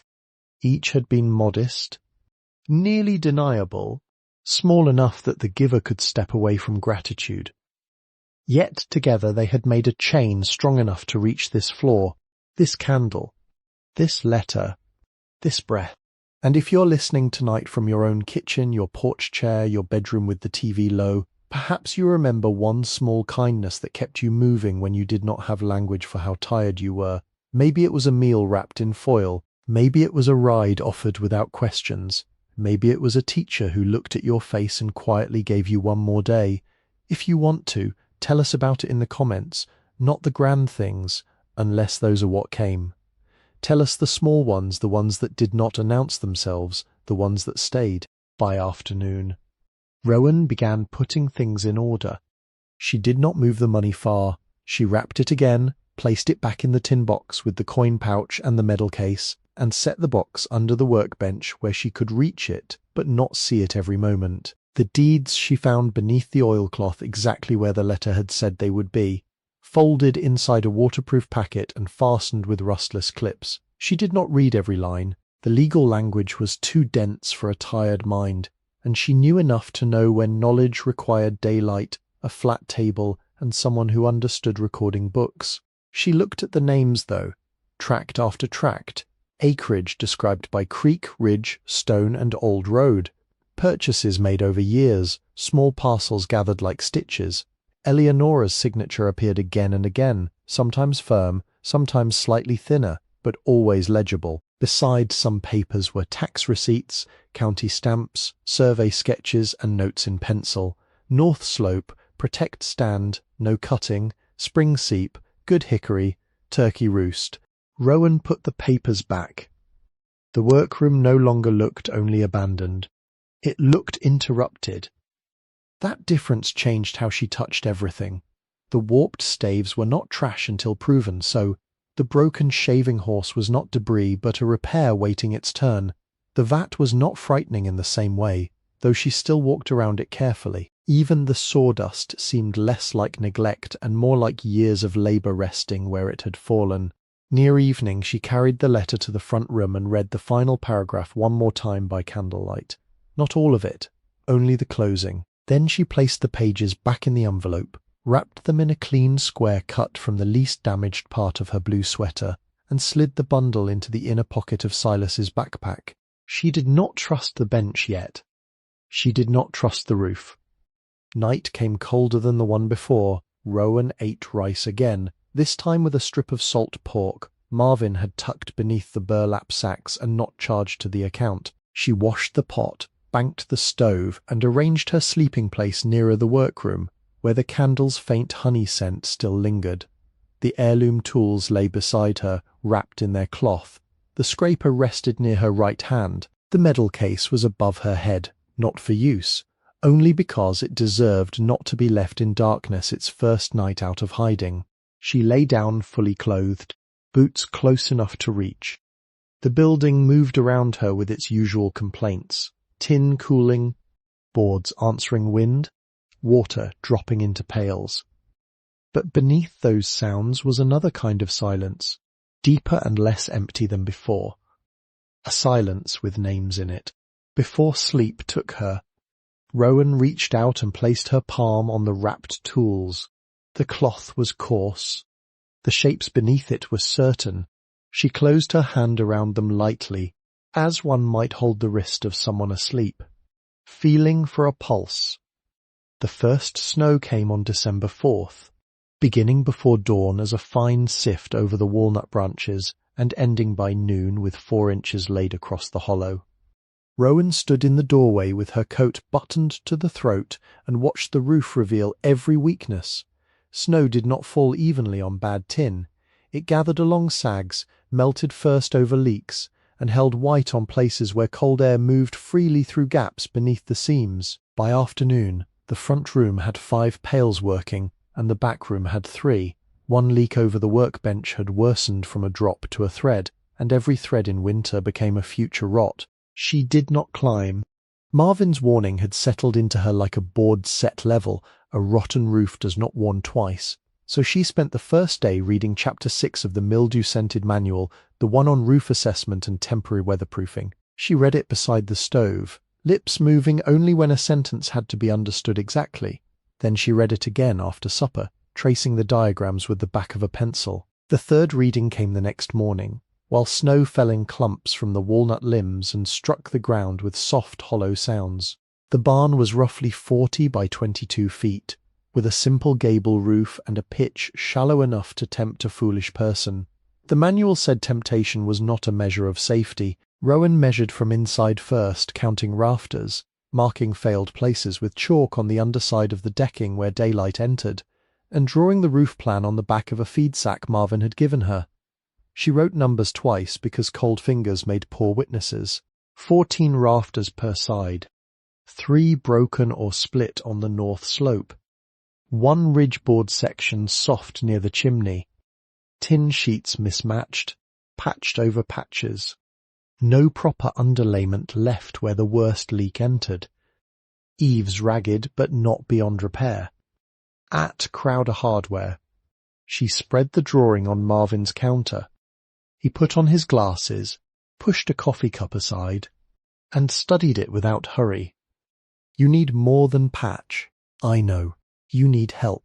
I know that too. He tapped the drawing with his pencil. You need 32 sheets of corrugated galvanized if replacing all of it. You're not replacing all of it. Not now. You need the north slope secured, chimney flashing made honest, and the south seam patches held through winter. Rowan wrote while he spoke. They calculated 21 sheets of 26-gauge corrugated metal, 12 feet long, enough for the failed slope and the worst patches. 1 roll of 30-pound roofing felt, 1 box of 1.5-inch galvanized roofing nails with neoprene washers, 2 pounds of 8-penny common nails, 6 pieces of 1x4 pine for purlin repairs, 2 2x6 boards for sister rafters, 12 feet each, 1 tube of asphalt roof sealant for seams that could not yet be replaced, tin snips borrowed, not bought, chalk line borrowed, roofing hatchet borrowed, then reconsidered. Marvin went into the back room and returned with a hatchet wrapped in newspaper. The head was narrow, the handle dark with age, and one side bore a gauge notch for setting shingle exposure, though its life had clearly moved beyond shingles into whatever work needed a sharp, trusted edge. He laid it on the counter between them. My brothers, he said. He roofed barns from Deer to Marshall before his knees quit, and then his lungs quit after that. Rowan did not touch it. He would not want it hanging in my stockroom while a roof goes open, Marvin added. I can bring it back. You will. The word held, no doubt, which made it heavier than trust. On the 4th day after the snow, the skilled help appeared without arrangement. Rowan understood. She was carrying 2 metal sheets from the borrowed trailer Marvin had hitched behind his store truck when a man came up the track with a tool belt over one shoulder and a thermos in his hand. He was tall but bent by age, with a beard cut close to his jaw, a brown felt hat, and eyes nearly the same grey as the winter sky. His coat had patches at both elbows. One knee of his canvas pants was stitched in 3 different colours. Name's Orville Tate, he said. Marvin told me you had a roof trying to leave. Rowan set down the metal sheet. I cannot pay much. I did not ask much. I cannot pay fair. He looked at the barn, then at the creek, then up to the north slope. Fair changes when a building is honest about needing help. That was the longest sentence he said for 2 days. Orville had roofed houses, barns, chicken sheds, smoke houses, and 2 rural churches. one of them twice after hail. He would not take money. He accepted coffee, beans, and the right to tell Rowan when she was wrong without softening the edge. He inspected the rafters from inside before setting a ladder. He leaned his weight into posts, tested the wall bow with a plumb line, and ran one palm over the old purlins as if taking a pulse. "Not dead," he said. That became the verdict from which they worked. For 11 days the roof governed every hour of light. They began with bracing inside, setting temporary 2x4s from floor to rafter under the worst sag, not to straighten the building all at once but to keep it from moving while they worked. Orville showed her how to sister a rafter. Hold the new 2x6 tight alongside the split one, crown up, ends bearing where possible, clamp, drill pilot holes, then fasten with staggered 8-penny nails and 2 carriage bolts where the old wood would accept them. The new board did not erase the old. It shared the load. Flush here. Rowan shifted the board. Not proud. She tapped it inward. Hold. She held. He taught without praise. That nail's proud. She looked. Pull it. She pulled. Again. The chalk line became its own lesson. Orville snapped it across purlins to show where the lower edge of each metal sheet must sit. Tin follows lies, he said. Make the line true. He showed her how to overlap corrugations away from prevailing rain, how to pre-drill near old wood to prevent splitting, how to drive a roofing nail in 3 strokes, one to set, one to seat, one to snug, never crush the washer, never leave the head high enough for water to think about entering. The old tin came off in groaning pieces. Some nails surrendered, others broke. One sheet tore near the ridge and swung in the wind before Orville caught it with a gloved hand and pinned it under his boot. Rowan worked below first, carrying metal, sorting salvageable sheets, stacking rotten wood away from good, then climbed only when Orville had set roof brackets and plank walkways he trusted with his own weight. The height was not great, but height over uncertainty has its own voice. From the roof, the hollow widened. Walnut Fork flashed between trees. Smoke from the stove rose thin and straight on windless mornings. The barn looked smaller beneath her hands and larger in its need. Snow remained in shaded places. Frost silvered the ladder rungs before sunrise. Her palms blistered, broke, and toughened. At night she washed her hands in warm water darkened by rust and roof grit, then sat beside the stove too tired to eat until the rice had cooled. Orville returned each morning as if summoned by the same duty that woke crows and thawed the pump handle. On the 9th day, they shaped flashing around the chimney from salvaged sheet metal. Orville made a cardboard pattern first, then cut with tin snips in short, exact bites. Step flashing went where roof met brick. Counter flashing tucked into a mortar joint he opened with a cold chisel and later sealed. Rowan held the pieces while he checked the fit. Water is lazy, he said. Do not give it a road. On the 11th day near mid-December, they drove the last nail under a sky the colour of pewter. The north slope lay clean and dull, its new galvanized sheets not pretty but sound. The worst south side seams were patched. The chimney stood less embarrassed by the roof around it. Inside, the pails remained dry through the first night of hard rain. Orville drank coffee by the stove before leaving. He held the mug in both hands, looking toward the workroom where the long vat sat under its strange history of sawdust and use. Your people made bows here? Somebody's people did. He nodded as if that answer was better than certainty. At the door, he put on his hat and looked once at the roof. It will hold winter. Then he went down the track without taking money, leaving only boot prints in thawing snow and one roofing nail on the counter, bent twice and kept by Rowan for reasons she did not examine. By January, the chimney began asking for attention in the language of brick dust. It appeared first on the hearthstone, a fine red powder gathered near the stove's back leg. Then more fell when the wind came hard from the north. Rowan ran her fingers over the lower courses and felt mortar turning to grit under light pressure. Outside, above the roofline where the bricks met weather directly, several faces had spalled away, leaving rough orange interiors exposed like broken teeth. Water had entered, frozen, expanded, and left its patient damage. The stove drew, But draw was not enough. A chimney could behave until it did not. Marvin said that when she brought him a paper packet of brick dust and laid it on his counter, he unfolded the paper, pinched the powder, and rubbed it between thumb and forefinger. Lime gone weak, he said. Maybe some Portland patching from a man in a hurry. Firebox N2. Cracked joints near the thimble. You need repointing. Not smearing. Repointing. He sent her home with a margin trowel, a pointing trowel, a joint rake, a stiff brush, and instructions written in pencil on the back of an invoice.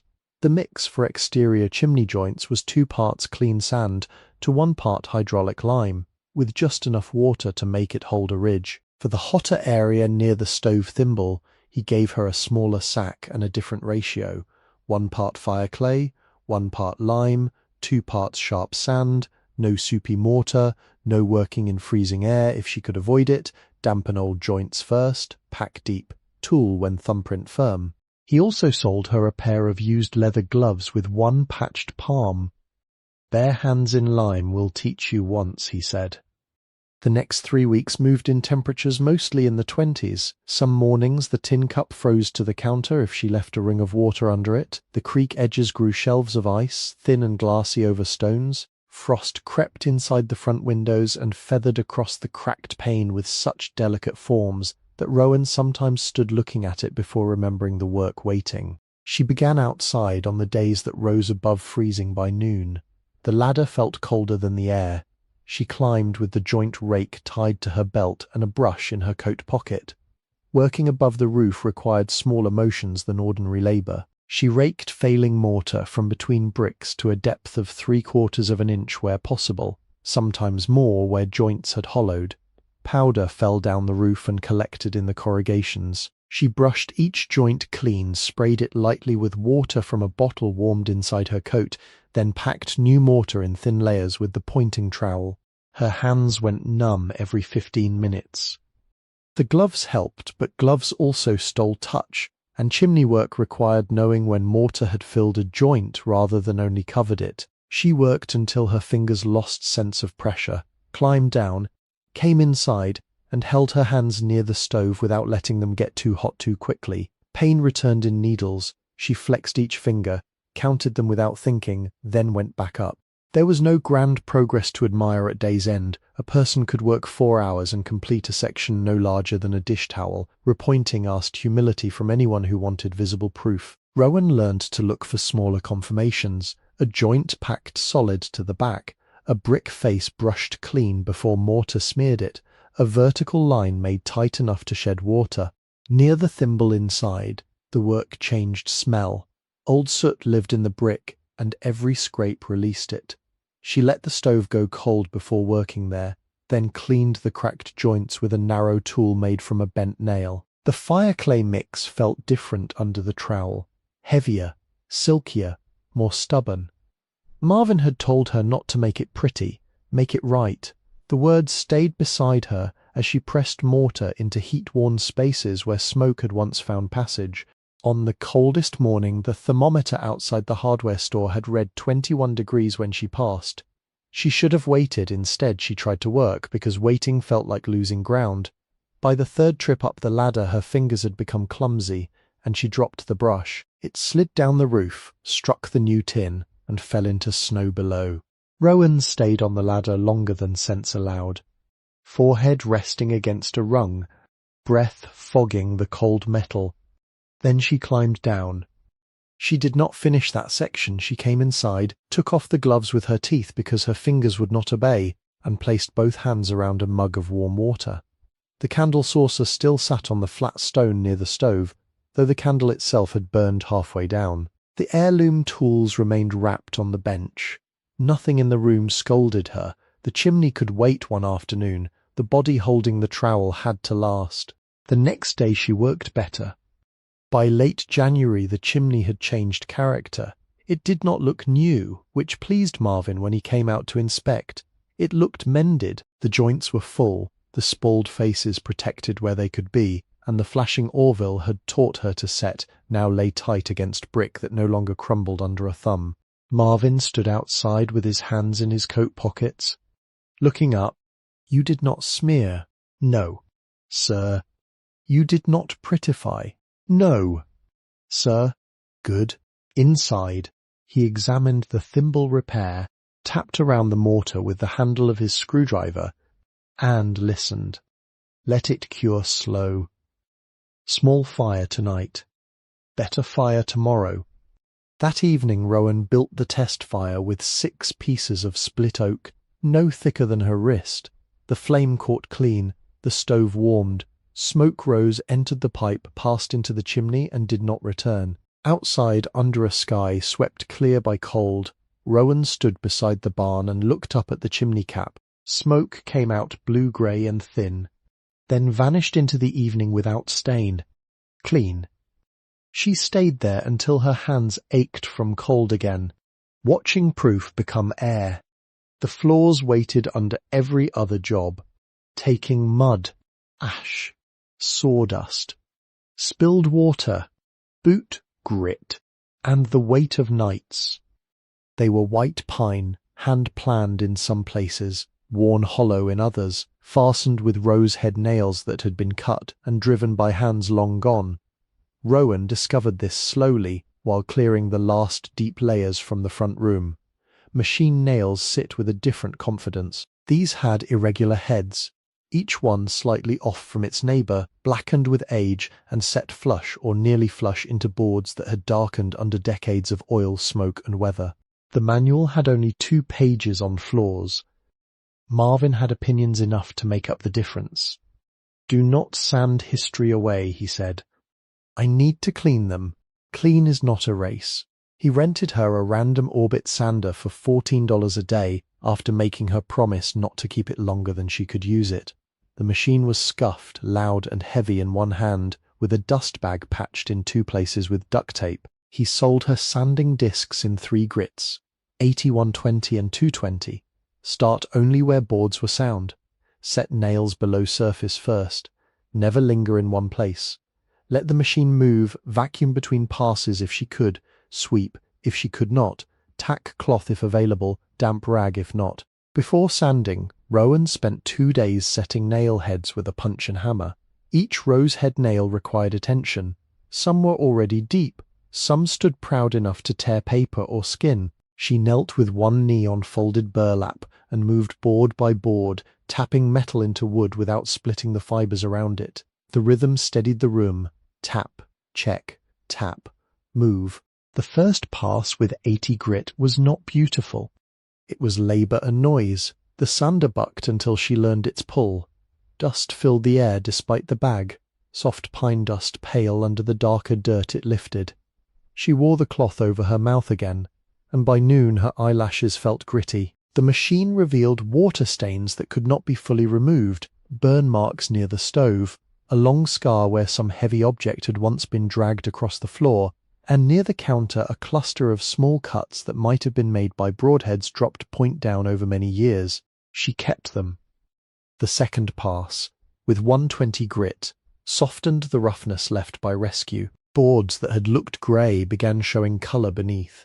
Dark honey in the protected places, amber near the walls, and under the deepest old oil a reddish warmth that reminded her of mahogany, though it was only pine changed by age and use.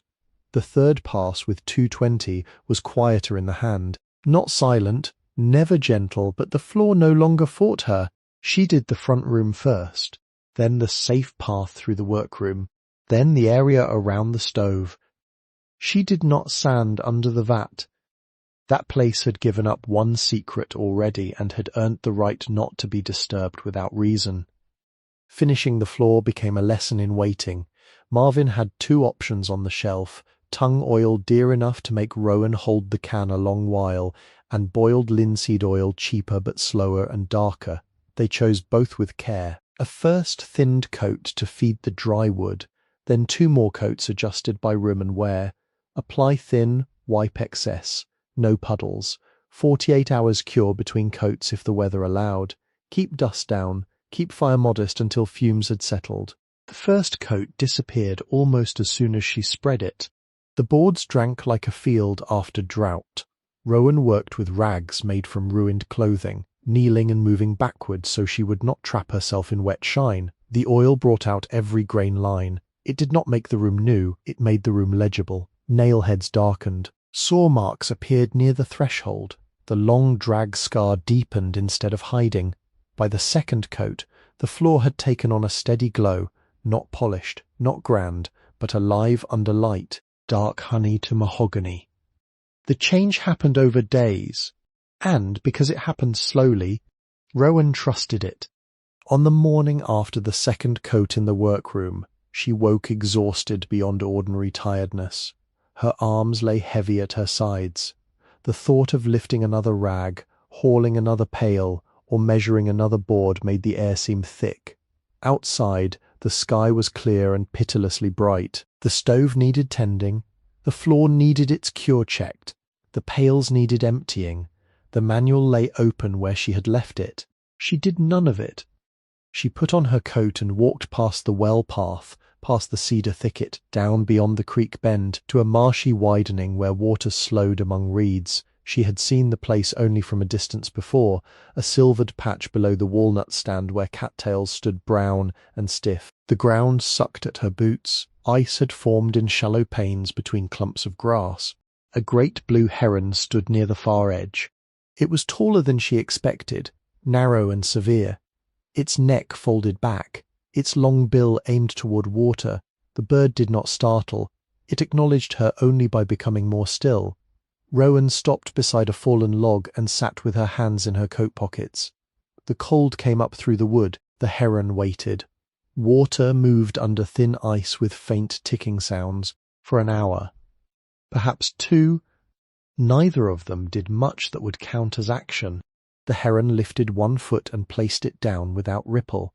Rowan breathed. A cloud crossed the sun, and the marsh changed colour. Somewhere uphill, the barn stood with its curing floors and unfinished lists. It did not call her back. The day did not mend her. It only passed without asking more from her than sitting. When she returned near dusk, the stove was cold, but the building had held. She made tea from water and a little honey Marvin had sent in a jar, swept one corner, and let the rest remain for morning. The third coat went down 2 days later. Thin, careful, wiped clean.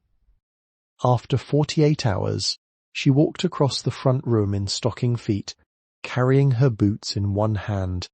The boards held a soft, hand-worn sheen. Not slippery, not precious, ready. The floor had kept its scars and taken the light. February began with wind hard enough to make every bad window confess. There were 8 windows in the barn, though some had hidden themselves behind boards, cobwebs, and the low expectations of abandonment. 3 had no glass at all, only jagged triangles left in the sash or empty rabbits where panes had long since fallen. 4 were cracked across, some in single clean lines, others crazed like ice after a stone strike. The last window, high on the east wall of the workroom, held its original glass. Rowan knew it was original before Marvin confirmed it. The pane was not flat in the modern way. It wavered when she moved past it, bending the walnut branches outside into soft distortions. Tiny bubbles slept inside the glass. The lower edge was faintly thicker, or seemed so, and the surface held a quiet unevenness that no new pane could honestly imitate. Someone had written 1788 on the sash in pencil long ago, though that date belonged to the reused wood rather than the building itself. Marvin said old houses and workrooms often carried older pieces the way people carry inherited names. "Do not replace that one," he said. "I was not going to." "Good. I wanted to like you." They began with measurements. Each sash came out differently because age had made every opening particular.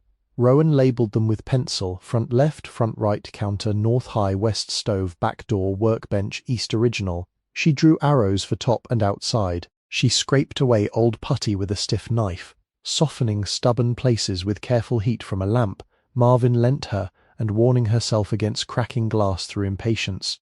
Glazing was slower than she expected.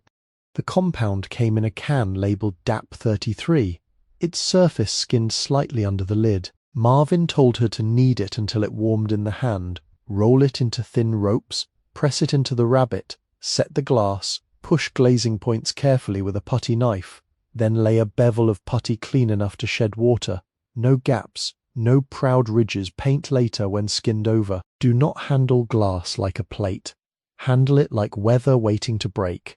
For the missing panes, Marvin cut salvaged glass from storm windows kept in his back room.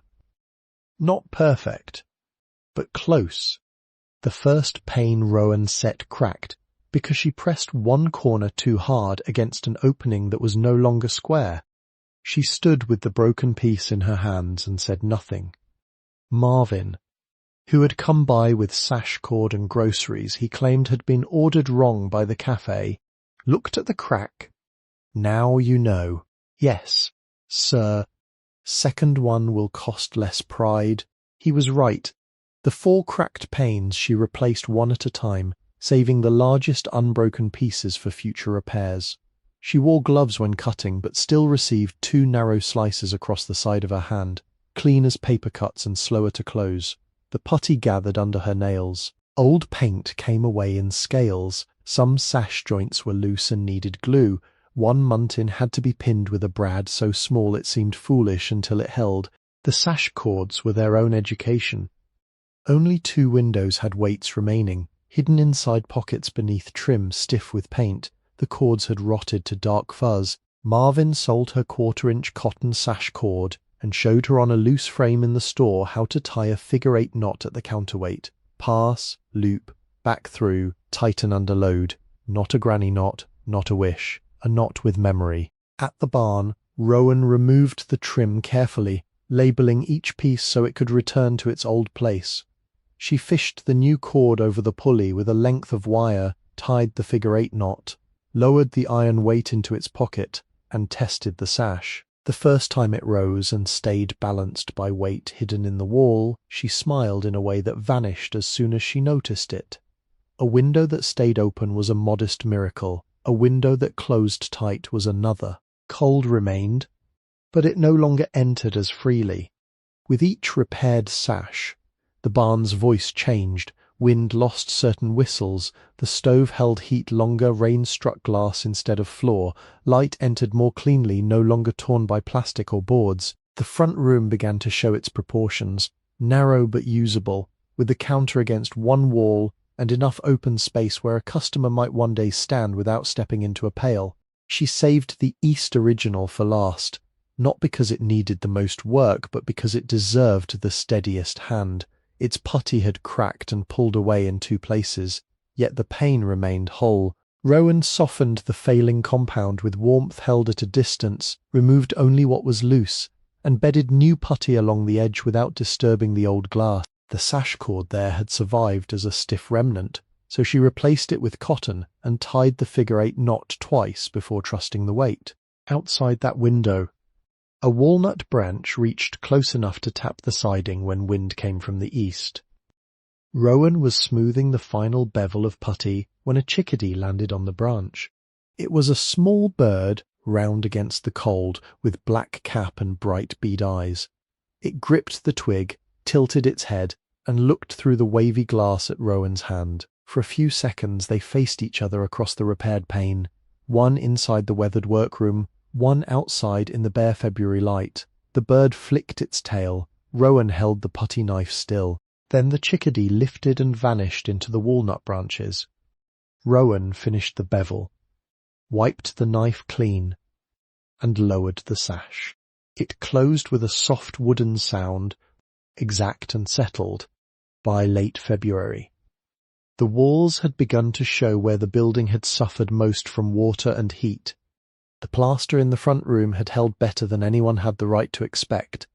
It was horsehair plaster laid over hand-split oak lath, and when Rowan cleaned a loose edge near the chimney, she could see the pale fibres crossing the old lime like fine roots. The lath beneath had been split, not sawn, each strip irregular in width, fixed with cut nails that had blackened but not failed. Someone had put those walls together with time enough to care where the studs were, where the stove would breathe, where winter would press hardest. 3 patches had failed near the chimney.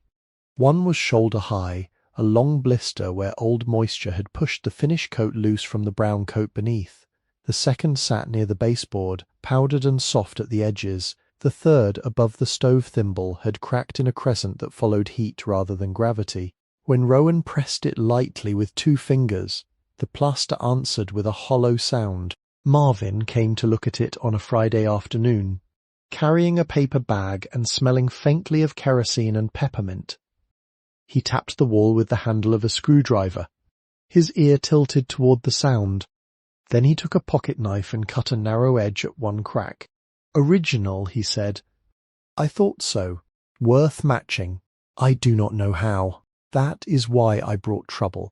The trouble was an old brown sack from his storeroom, folded twice and tied with twine. He set it on the counter and brushed dust from the printing with his sleeve. It was lime, old but dry, from a supply his father had kept in the 1950s for repairing farmhouses before everyone began covering sins with panelling. In the same bag he had tucked a bundle of horsehair wrapped in newspaper. "My father saved everything," he said. "Some habits become useful after the person is gone." The repair took longer than the damaged area suggested. First, Rowan cut back the loose plaster to sound edges, not square and convenient, but honest, following the failure until the wall rang firm under light tapping. She brushed the exposed lath clean and misted it with water so the new plaster would not have its moisture stolen too quickly. The first coat was the scratch coat, mixed stiff with lime, sand and horsehair worked through by hand until the fibres spread evenly. She pressed it through the lath keys, forcing the plaster to grip behind the wood, then scored the face with horizontal lines so the next coat could take hold. It looked rough. It was supposed to. The brown coat came after the scratch had set but not been forgotten. Marvin had told her 3/8 of an inch, then 72 hours if the room stayed cool and damp enough. Rowan measured thickness with a scrap of wood marked in pencil. She mixed only what she could use before it stiffened. The brown coat was heavier, sandy under the trowel, and asked to be levelled without being polished. She feathered it toward the old plaster, leaving room for the final skin. For 3 days the patches darkened and lightened with curing. She kept the stove modest and set a pan of water nearby so the repair would not dry too fast. Each morning she touched the wall with the back of her fingers, learning the difference between wet, green, and ready. The finish coat was only 1/8 of an inch, fine and pale, worked smooth with a trowel washed clean between passes. It did not perfectly match the surrounding wall, nothing honest ever does at first, but its surface caught light the same way, and when she brushed the edge after it had firmed, the seam softened into the older work without pretending to disappear. "These patches will hold another 100 years, she said. Her voice startled her. It had been a long time since she had spoken to an empty room with certainty. The wall gave no answer, yet the building seemed to receive the words. The stove warmed the air, the repaired windows held against a thin cold rain, the new roof stayed dry above her, the chimney drew, the floor shone low under the workbench. For one quiet evening the work did not call from every direction at once. The barn was not empty. It had been waiting. Doris Whitcomb owned Nell's Plate Lunch, and she noticed things without turning them into announcements. She was a broad woman in her early 60s with red hair gone silver at the temples and pinned back under a net, and she wore white shoes polished daily though the kitchen floor gave them no mercy. Her hands were quick, square, and flour-dusted by 9 each morning. She had the steady face of a person who had fed men after funerals, children after ball games, linemen after storms, and women who came in alone and did not want anyone asking why. The first paper bag appeared on Rowan's doorstep in the 2nd week of March. It sat just inside the front door where rain could not reach, folded twice at the top and marked with a blue pencil X. Inside were 2 biscuits, a jar of soup, and heel slices from a loaf of bread too uneven to sell. Rowan assumed Marvin had left it until she returned the jar, and he shook his head. "Not mine." The next bag held beans, corn bread, and 3 bruised apples. The third held chicken bones wrapped for broth. Phone.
And a slice of coconut cake in wax paper. Rowan walked to town with the clean jars and found Doris behind the diner counter, writing the day's special on a chalkboard. I need to pay you. Doris did not turn around. For what? The bags. What bags? Rowan placed 2 clean jars on the counter. Doris looked at them, then at Rowan, then reached under the counter for a towel. People leave things everywhere. I cannot keep taking food. You are not taking. I am misplacing. That is not different. It is different on my books. A man at the far booth lifted his coffee and studied it carefully, as if he had been asked to examine weather in a cup. Rowan stood with her hands at her sides. I can work for it. Doris wiped the counter where it did not need wiping. You can pay in candles when the shop reopens.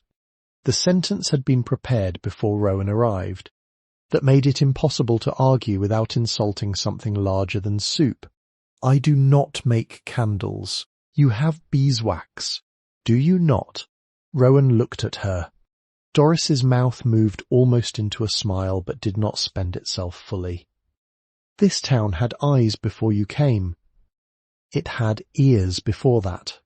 So Rowan accepted the bags, and Doris continued misplacing them. No note, no sermon, no exchange performed for witnesses. Sometimes the food was plain enough to be leftovers. Sometimes it was too deliberate. A jar of peach preserves, a wedge of cheese, a small packet of coffee wrapped in butcher paper.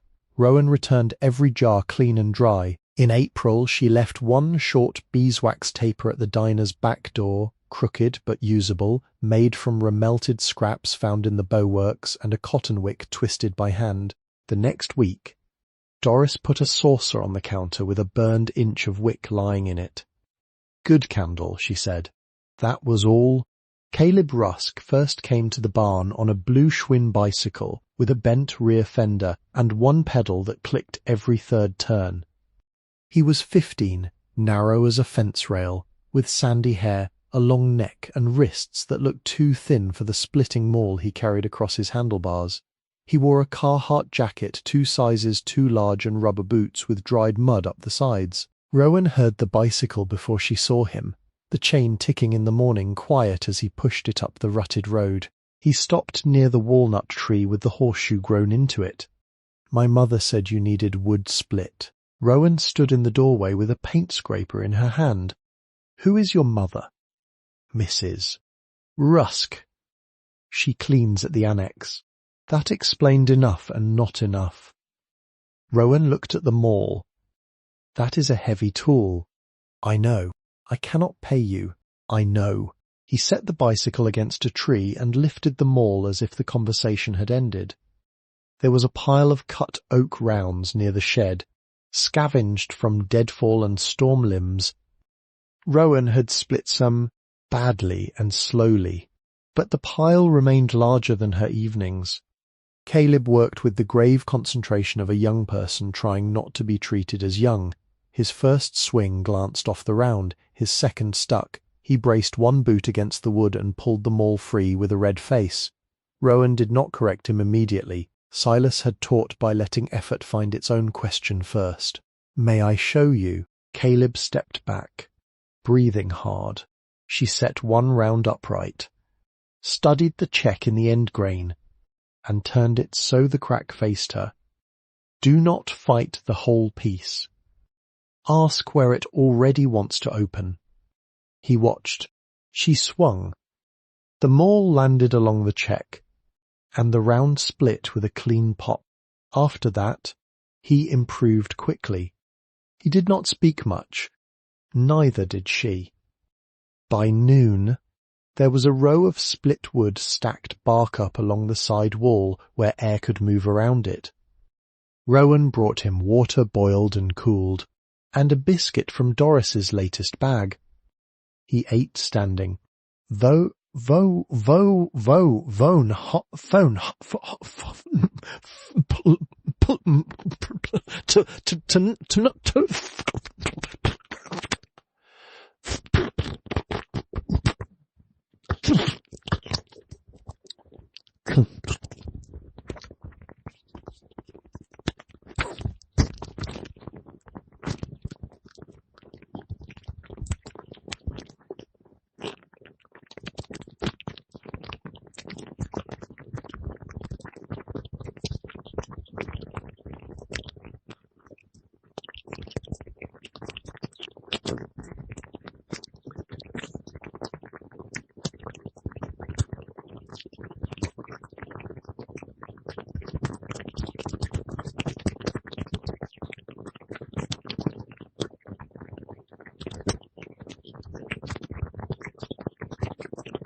When he finished, she took $2 from the tin in her pocket. He shook his head. "It is work," she said. "My mother said." "Your mother said what?" He looked toward the creek, then back at the woodpile. "About your grandfather." The words stood between them, unadorned and sufficient. Caleb came twice a week after that, sometimes with homework folded in his jacket pocket, sometimes with a library book, once with a cut on his chin he refused to explain. He split wood, carried water, held boards, cleaned brushes, and learned to sharpen a pencil with a knife properly. Rowan paid him in food at first because he refused coins, then in instruction because he accepted that more easily. By spring, he could identify hickory, oak, cedar, and walnut by bark. He could stack wood so rain ran off it. He could sweep without making dust worse. He began looking at the bow staves with questions he did not yet ask. Reverend Boyd walked past every morning at 7:10, except Sundays when he passed at 6. His church sat beyond the cemetery, a white frame building with a bell that still rang by rope. He was a small man in a black coat brushed silver at the elbows, with a careful beard and spectacles that slid down his nose whenever he looked at the ground.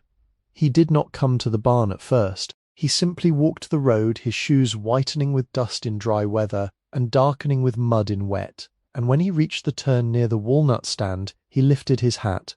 Rowan lifted her hand in return. The third week, he stopped at the edge of the track while she was carrying kindling. Morning. Road holding? So far. Roof? So far. He nodded, accepting the answers at their chosen size. He did not ask where she worshipped, did not ask about her family, did not offer a sermon disguised as concern. He looked once at the chimney smoke, then at the repaired window catching morning. "May I pray in passing?"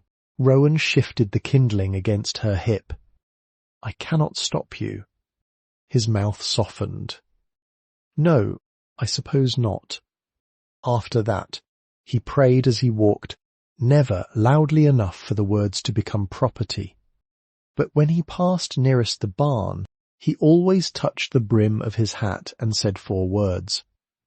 "Keep her hands steady." Then he went on. Some mornings Rowan resented the gentleness of it because it found places in her that labour kept covered. Other mornings she waited for the line without admitting she was waiting.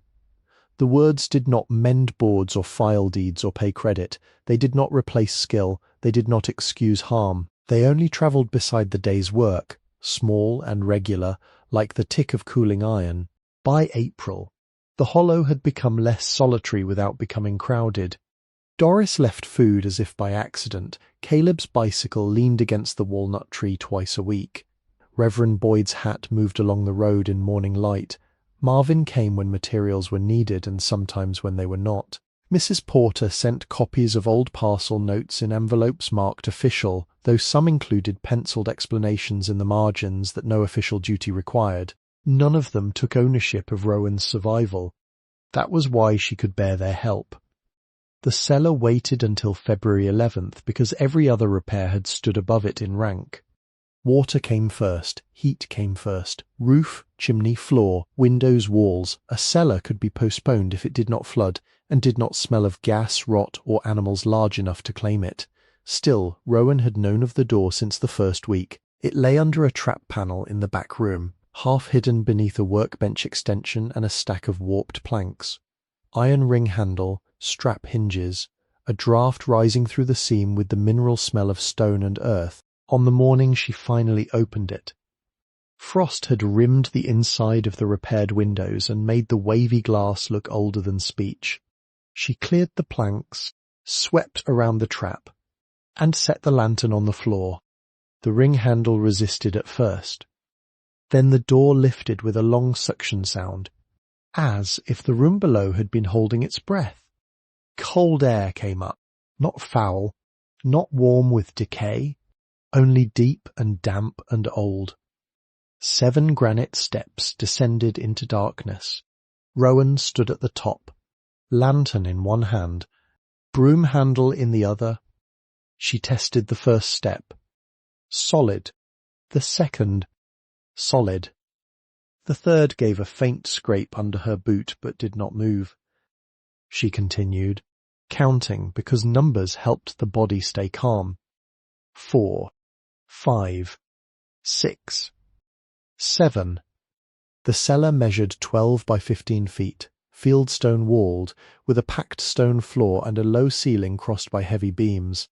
Moisture darkened the lower stones, but no standing water lay anywhere. Shelves ran along one wall, bowed but upright. Old jars sat there empty, their lids rusted through. A broken crock rested in the corner. 2 wooden crates had collapsed into themselves, leaving only square outlines in dust. At the centre of the cellar lay a single dressed granite slab. It did not belong to the rough floor around it. The stone was rectangular, about 3 feet long and 2 wide, its top smoothed by tools rather than water. In the middle, carved shallowly but clearly, was the same craft mark, the bent bow. Rowan held the lantern lower. Around the slab, the fieldstones had been fitted carefully, almost ceremonially. She did not lift it. Some secrets declare their time by the resistance they offer, others by the silence around them. The slab sat in the centre of the cellar with the weight of something meant for later, and Rowan, who had learned the cost of prying open more than a day could hold, let it be. She brushed dust from the carved mark with her sleeve and stepped back. "Not today," she said. The cellar had other work for her anyway. She checked the beams for rot, marked 2 soft shelf boards for replacement, and carried 3 broken jars upstairs in a bucket. On the way up, her boot caught slightly under the 3rd step. She stopped. The scrape she had heard on the descent had not been the stone. It had come from something wedged underneath the step, hidden where the stair stringer met the wall. She set down the bucket, knelt on the 4th step, and held the lantern low. A corner of wood showed in the darkness, black with dust but square. It took 10 minutes to free it. The object was a small oak box, no longer than her forearm, with a sliding lid swollen tight from years below ground. It had been wedged deliberately, not dropped. The underside of the 3rd step had been notched to hold it. Rowan carried it up into the workroom, where morning light came through the east window, and the stove made the air easier to breathe. The lid opened after patient persuasion with the narrow knife. Inside lay a brass key and a tintype photograph. The key was unlike any she had seen.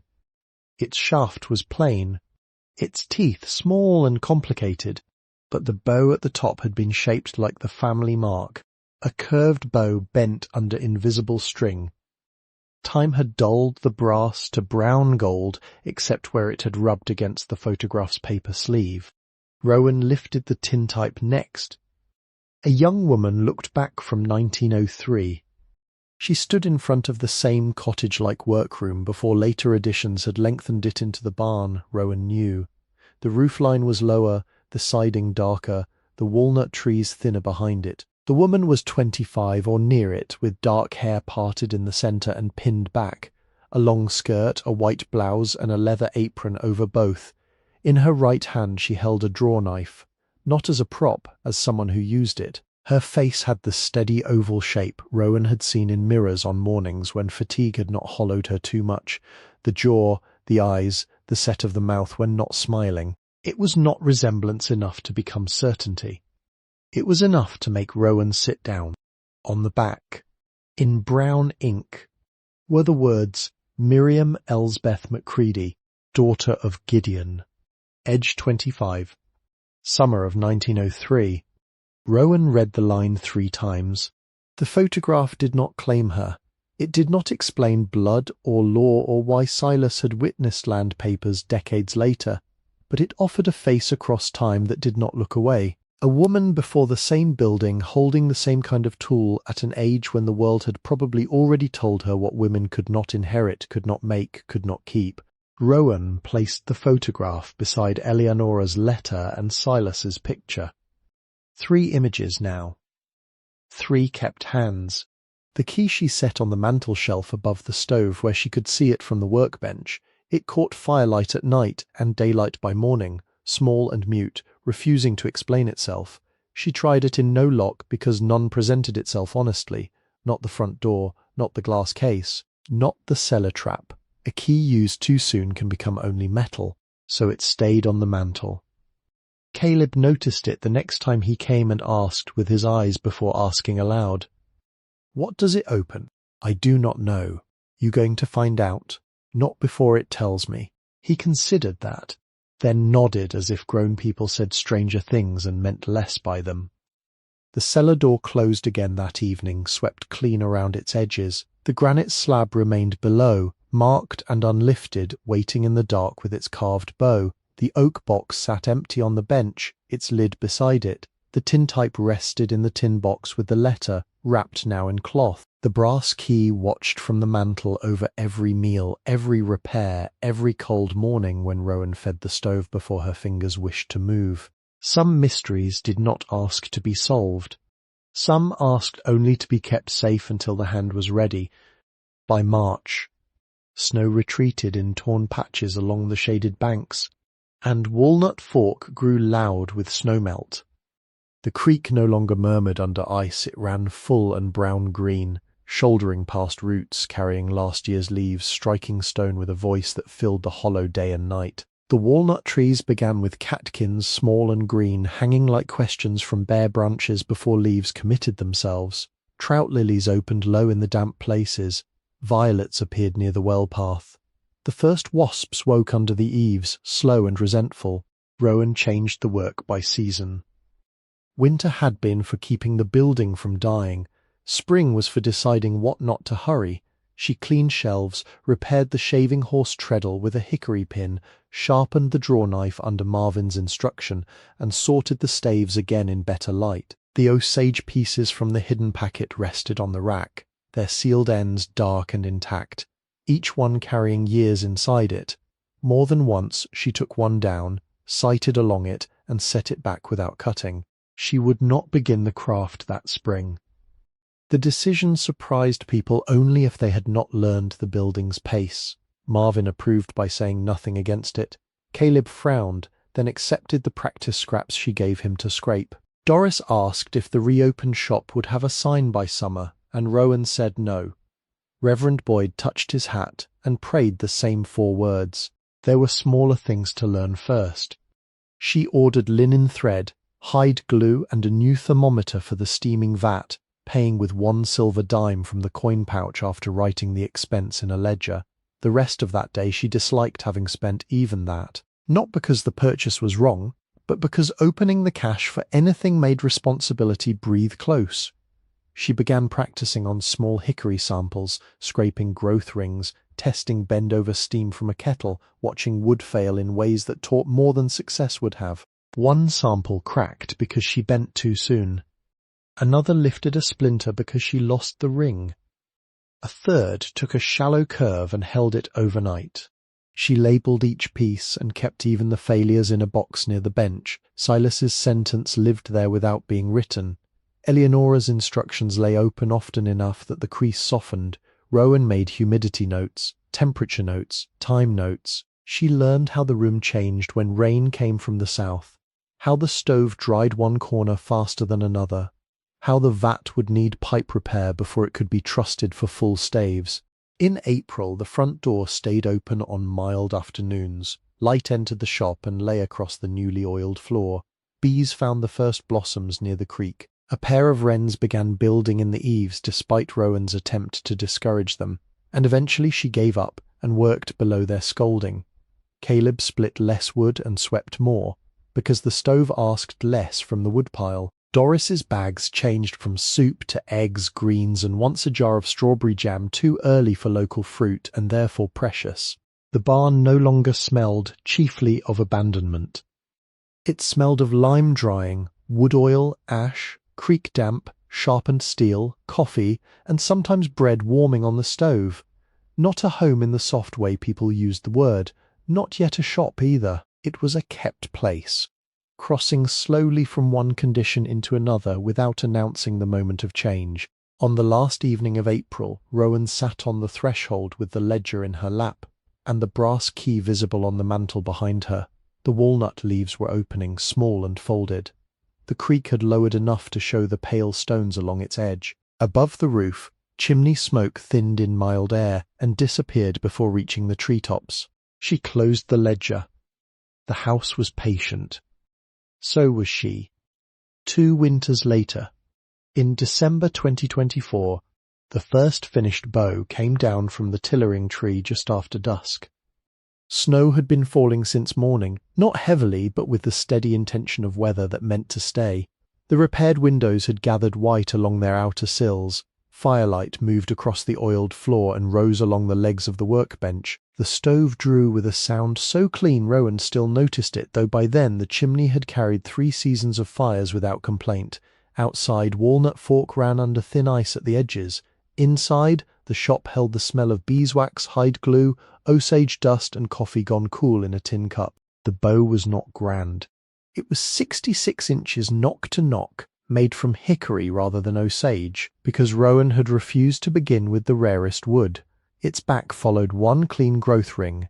Its belly bore fine tool marks she had chosen not to sand entirely away. The limbs bent evenly to 26 inches on the tillering tree. Not perfectly, but honestly, each side working with the other in a curve that did not embarrass the hands that made it. The grip was wrapped in plain leather darkened with oil. The string was linen, twisted and waxed at the bench under the east window where the old glass still bent the branches outside. Caleb stood near the stove, older by height and voice, his hands shoved into his coat pockets to keep from touching anything before permission. Marvin sat on a stool by the counter with his cap on his knee, pretending his eyes watered because of smoke that was not present. Doris had sent bread but did not come, saying first bows were family business, even when family had to be assembled from roads and errands. Reverend Boyd had passed that morning and spoken his 4 words through visible breath. Rowan drew the bow only halfway at first. Wood remembers every place you ask too much of it. She listened. The string hummed faintly under her fingers.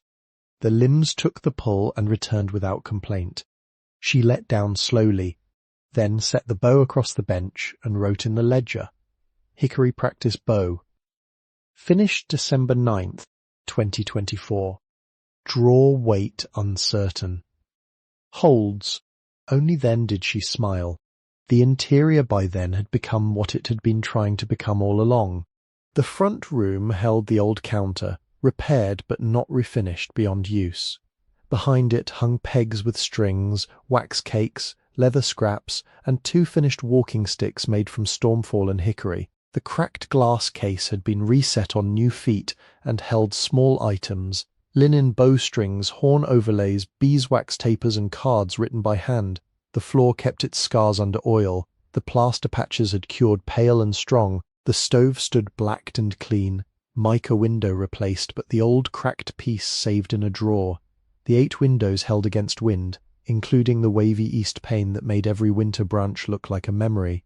The workroom had changed without becoming crowded. The shaving horse worked again. The tillering tree had new rope and a salvaged pulley. The steam vat had been repaired, its pipe refitted, its thermometer replaced with one that could be trusted. Staves rested on the rack, with dates and notes in Rowan's hand. The hidden cedar disc had been cleaned and set back in place, no longer concealed by neglect but still not displayed. The tin box lived in a locked drawer. Marvin had helped her build under the bench. The letter, wrapped in cloth, remained inside it. The brass key still sat on the mantel. For 2 years it had watched repairs, winters, practice failures, and the careful opening of a shop that was barely a shop. Rowan had tried it nowhere until the day after the first bow held its shape. That morning the snow stopped, leaving the hollow bright and deeply still. She carried firewood in at dawn, then noticed sunlight striking the key and throwing the bow-shaped shadow across the chimney brick. She set the wood down. There are times when an object does not speak, yet becomes impossible not to answer. She took the key from the mantel and went outside without putting on gloves. The air bit immediately at her fingers. Snow lay on the walnut limbs, and the horseshoe grown into the boundary tree showed as a dark half ring against white bark ridges. Rowan brushed snow from the iron with her sleeve. For 2 years she had seen the horseshoe as a marker only, a memory the tree had swallowed and kept. But now, standing close, she noticed what winter light made visible. Below the curve of iron, where bark had folded around an old wound, a small brass plate lay nearly hidden under lichen. She cleaned it carefully with a fingernail and the edge of a cloth. At the centre of the plate was a keyhole. The brass key entered with resistance, then turned. Inside the trunk behind the plate, a narrow cavity had been cut long before the tree grew around it. It was lined in tin, dry and dark. Rowan reached in and withdrew a bundle wrapped in oilcloth, tied with cord so old it parted under gentle pressure. She carried it inside before opening it, because some things should meet warmth after a long keeping. The bundle held a folded 48-star flag. Its fabric was small, not coffin-sized, perhaps once carried or displayed in a window. The stars lay in straight rows, faded cream against a blue field gone smoky with age. Wrapped inside was a note, written in an older hand than Elianora's but preserved by the oilcloth. August 15th, 1945. If this flag is found, let it be known that Samuel Reed McCready did not return from France, and that this house kept his name when the papers from the government made him only one among many. I place this here on the day they say the war is ending, though. No war ends in a kitchen where a chair remains empty. The walnut will grow over this if it is allowed. Let it. Living wood is a better guard than iron. Miriam Elsbeth McCready. Rowan laid the note beside the flag and stood with both hands resting on the table. The date carried the whole country inside it. Yet the words had been written for one absent chair. That was how history entered the shop now, not as a chapter, not as a monument, but as cloth folded by a woman who still had to bring in water, bank a stove, and stand upright the next morning.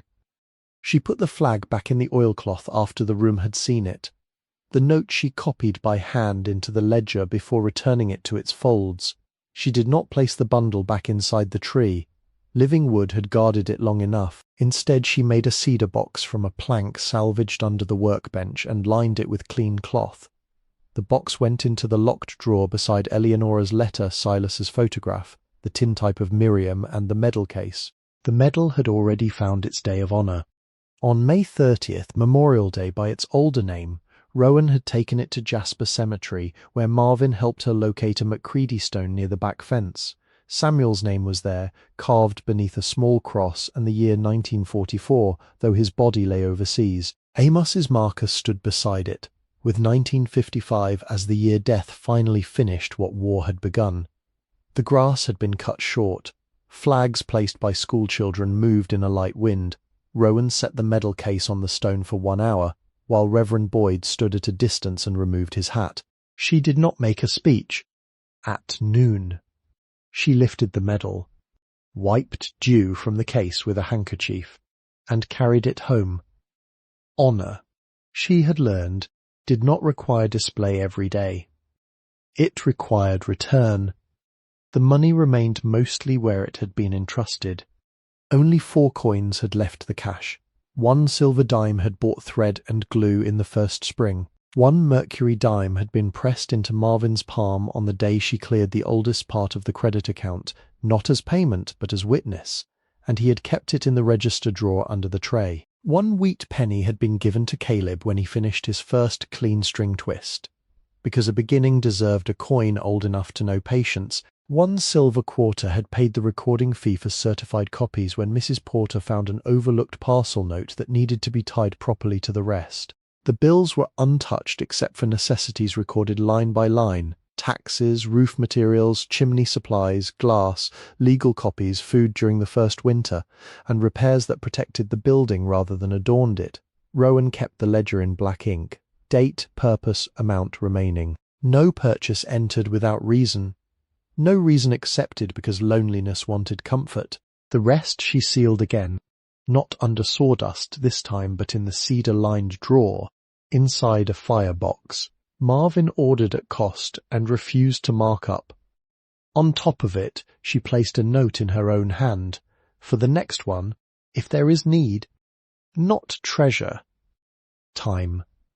The shop reopened so quietly that some people missed the moment. There was no ribbon, no newspaper story, no sign in the window saying grand opening. Doris placed an index card on the corkboard beside the diner register between a lost dog notice and a church supper announcement. Walnut Fork Bowworks. Repairs. Strings. Small handwork. Slow orders only. Leave name with Doris. The card had taken Rowan half an hour to write, because every word seemed either too large or too small. Doris read it, crossed out custom bows for now, and wrote slow orders only herself. Truth sells better in the long run, she said.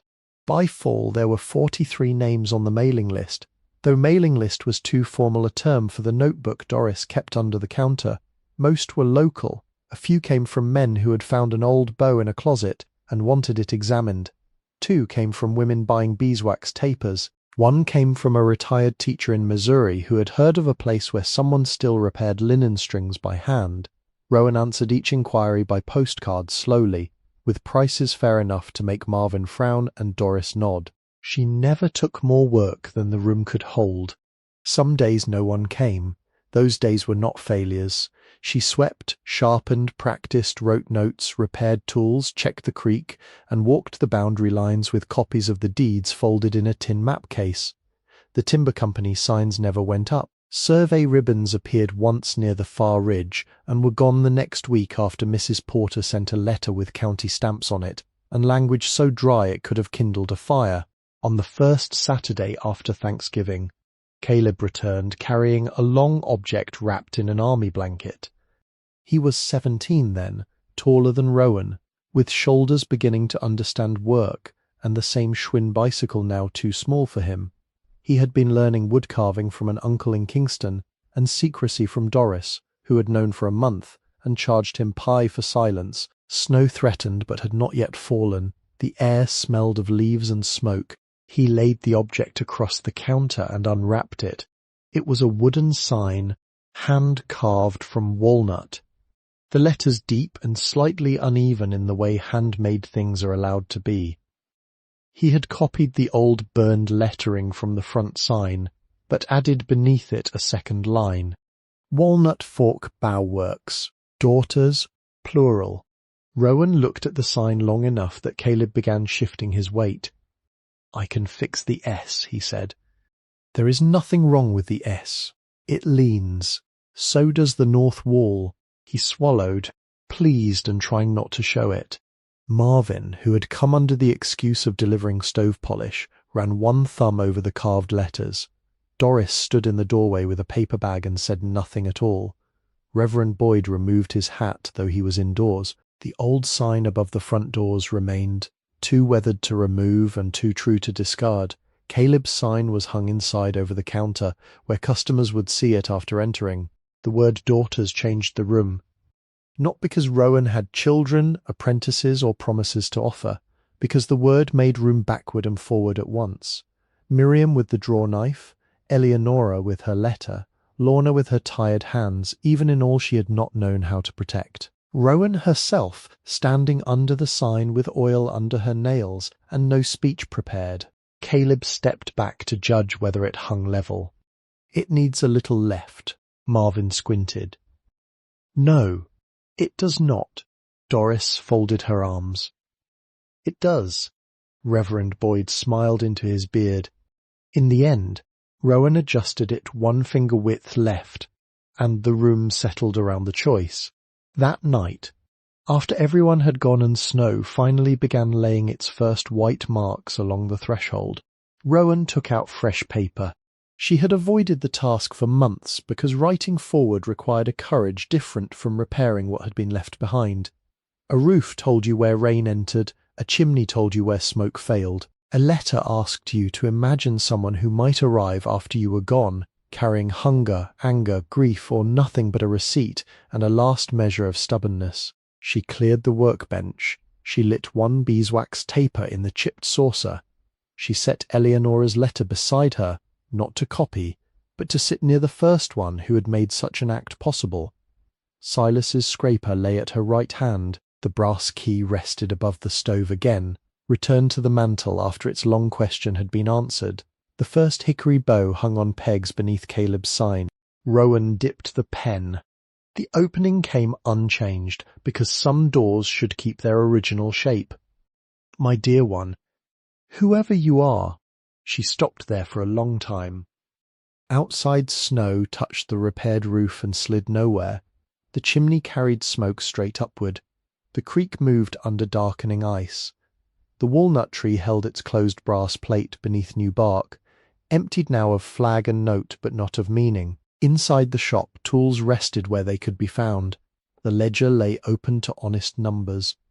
The cedar drawer held what had been kept for need, not appetite. 43 names waited in Doris's notebook. A boy had carved plural into walnut. A woman long dead had been right about inheritance. Rowan wrote the second line. If you have found this, then the place has held, and someone before you cared enough to leave a path. The words were not perfect. She did not need them to be. She would revise as she had repaired everything else, slowly, by returning, by testing the sound, by removing what was false and strengthening what carried weight.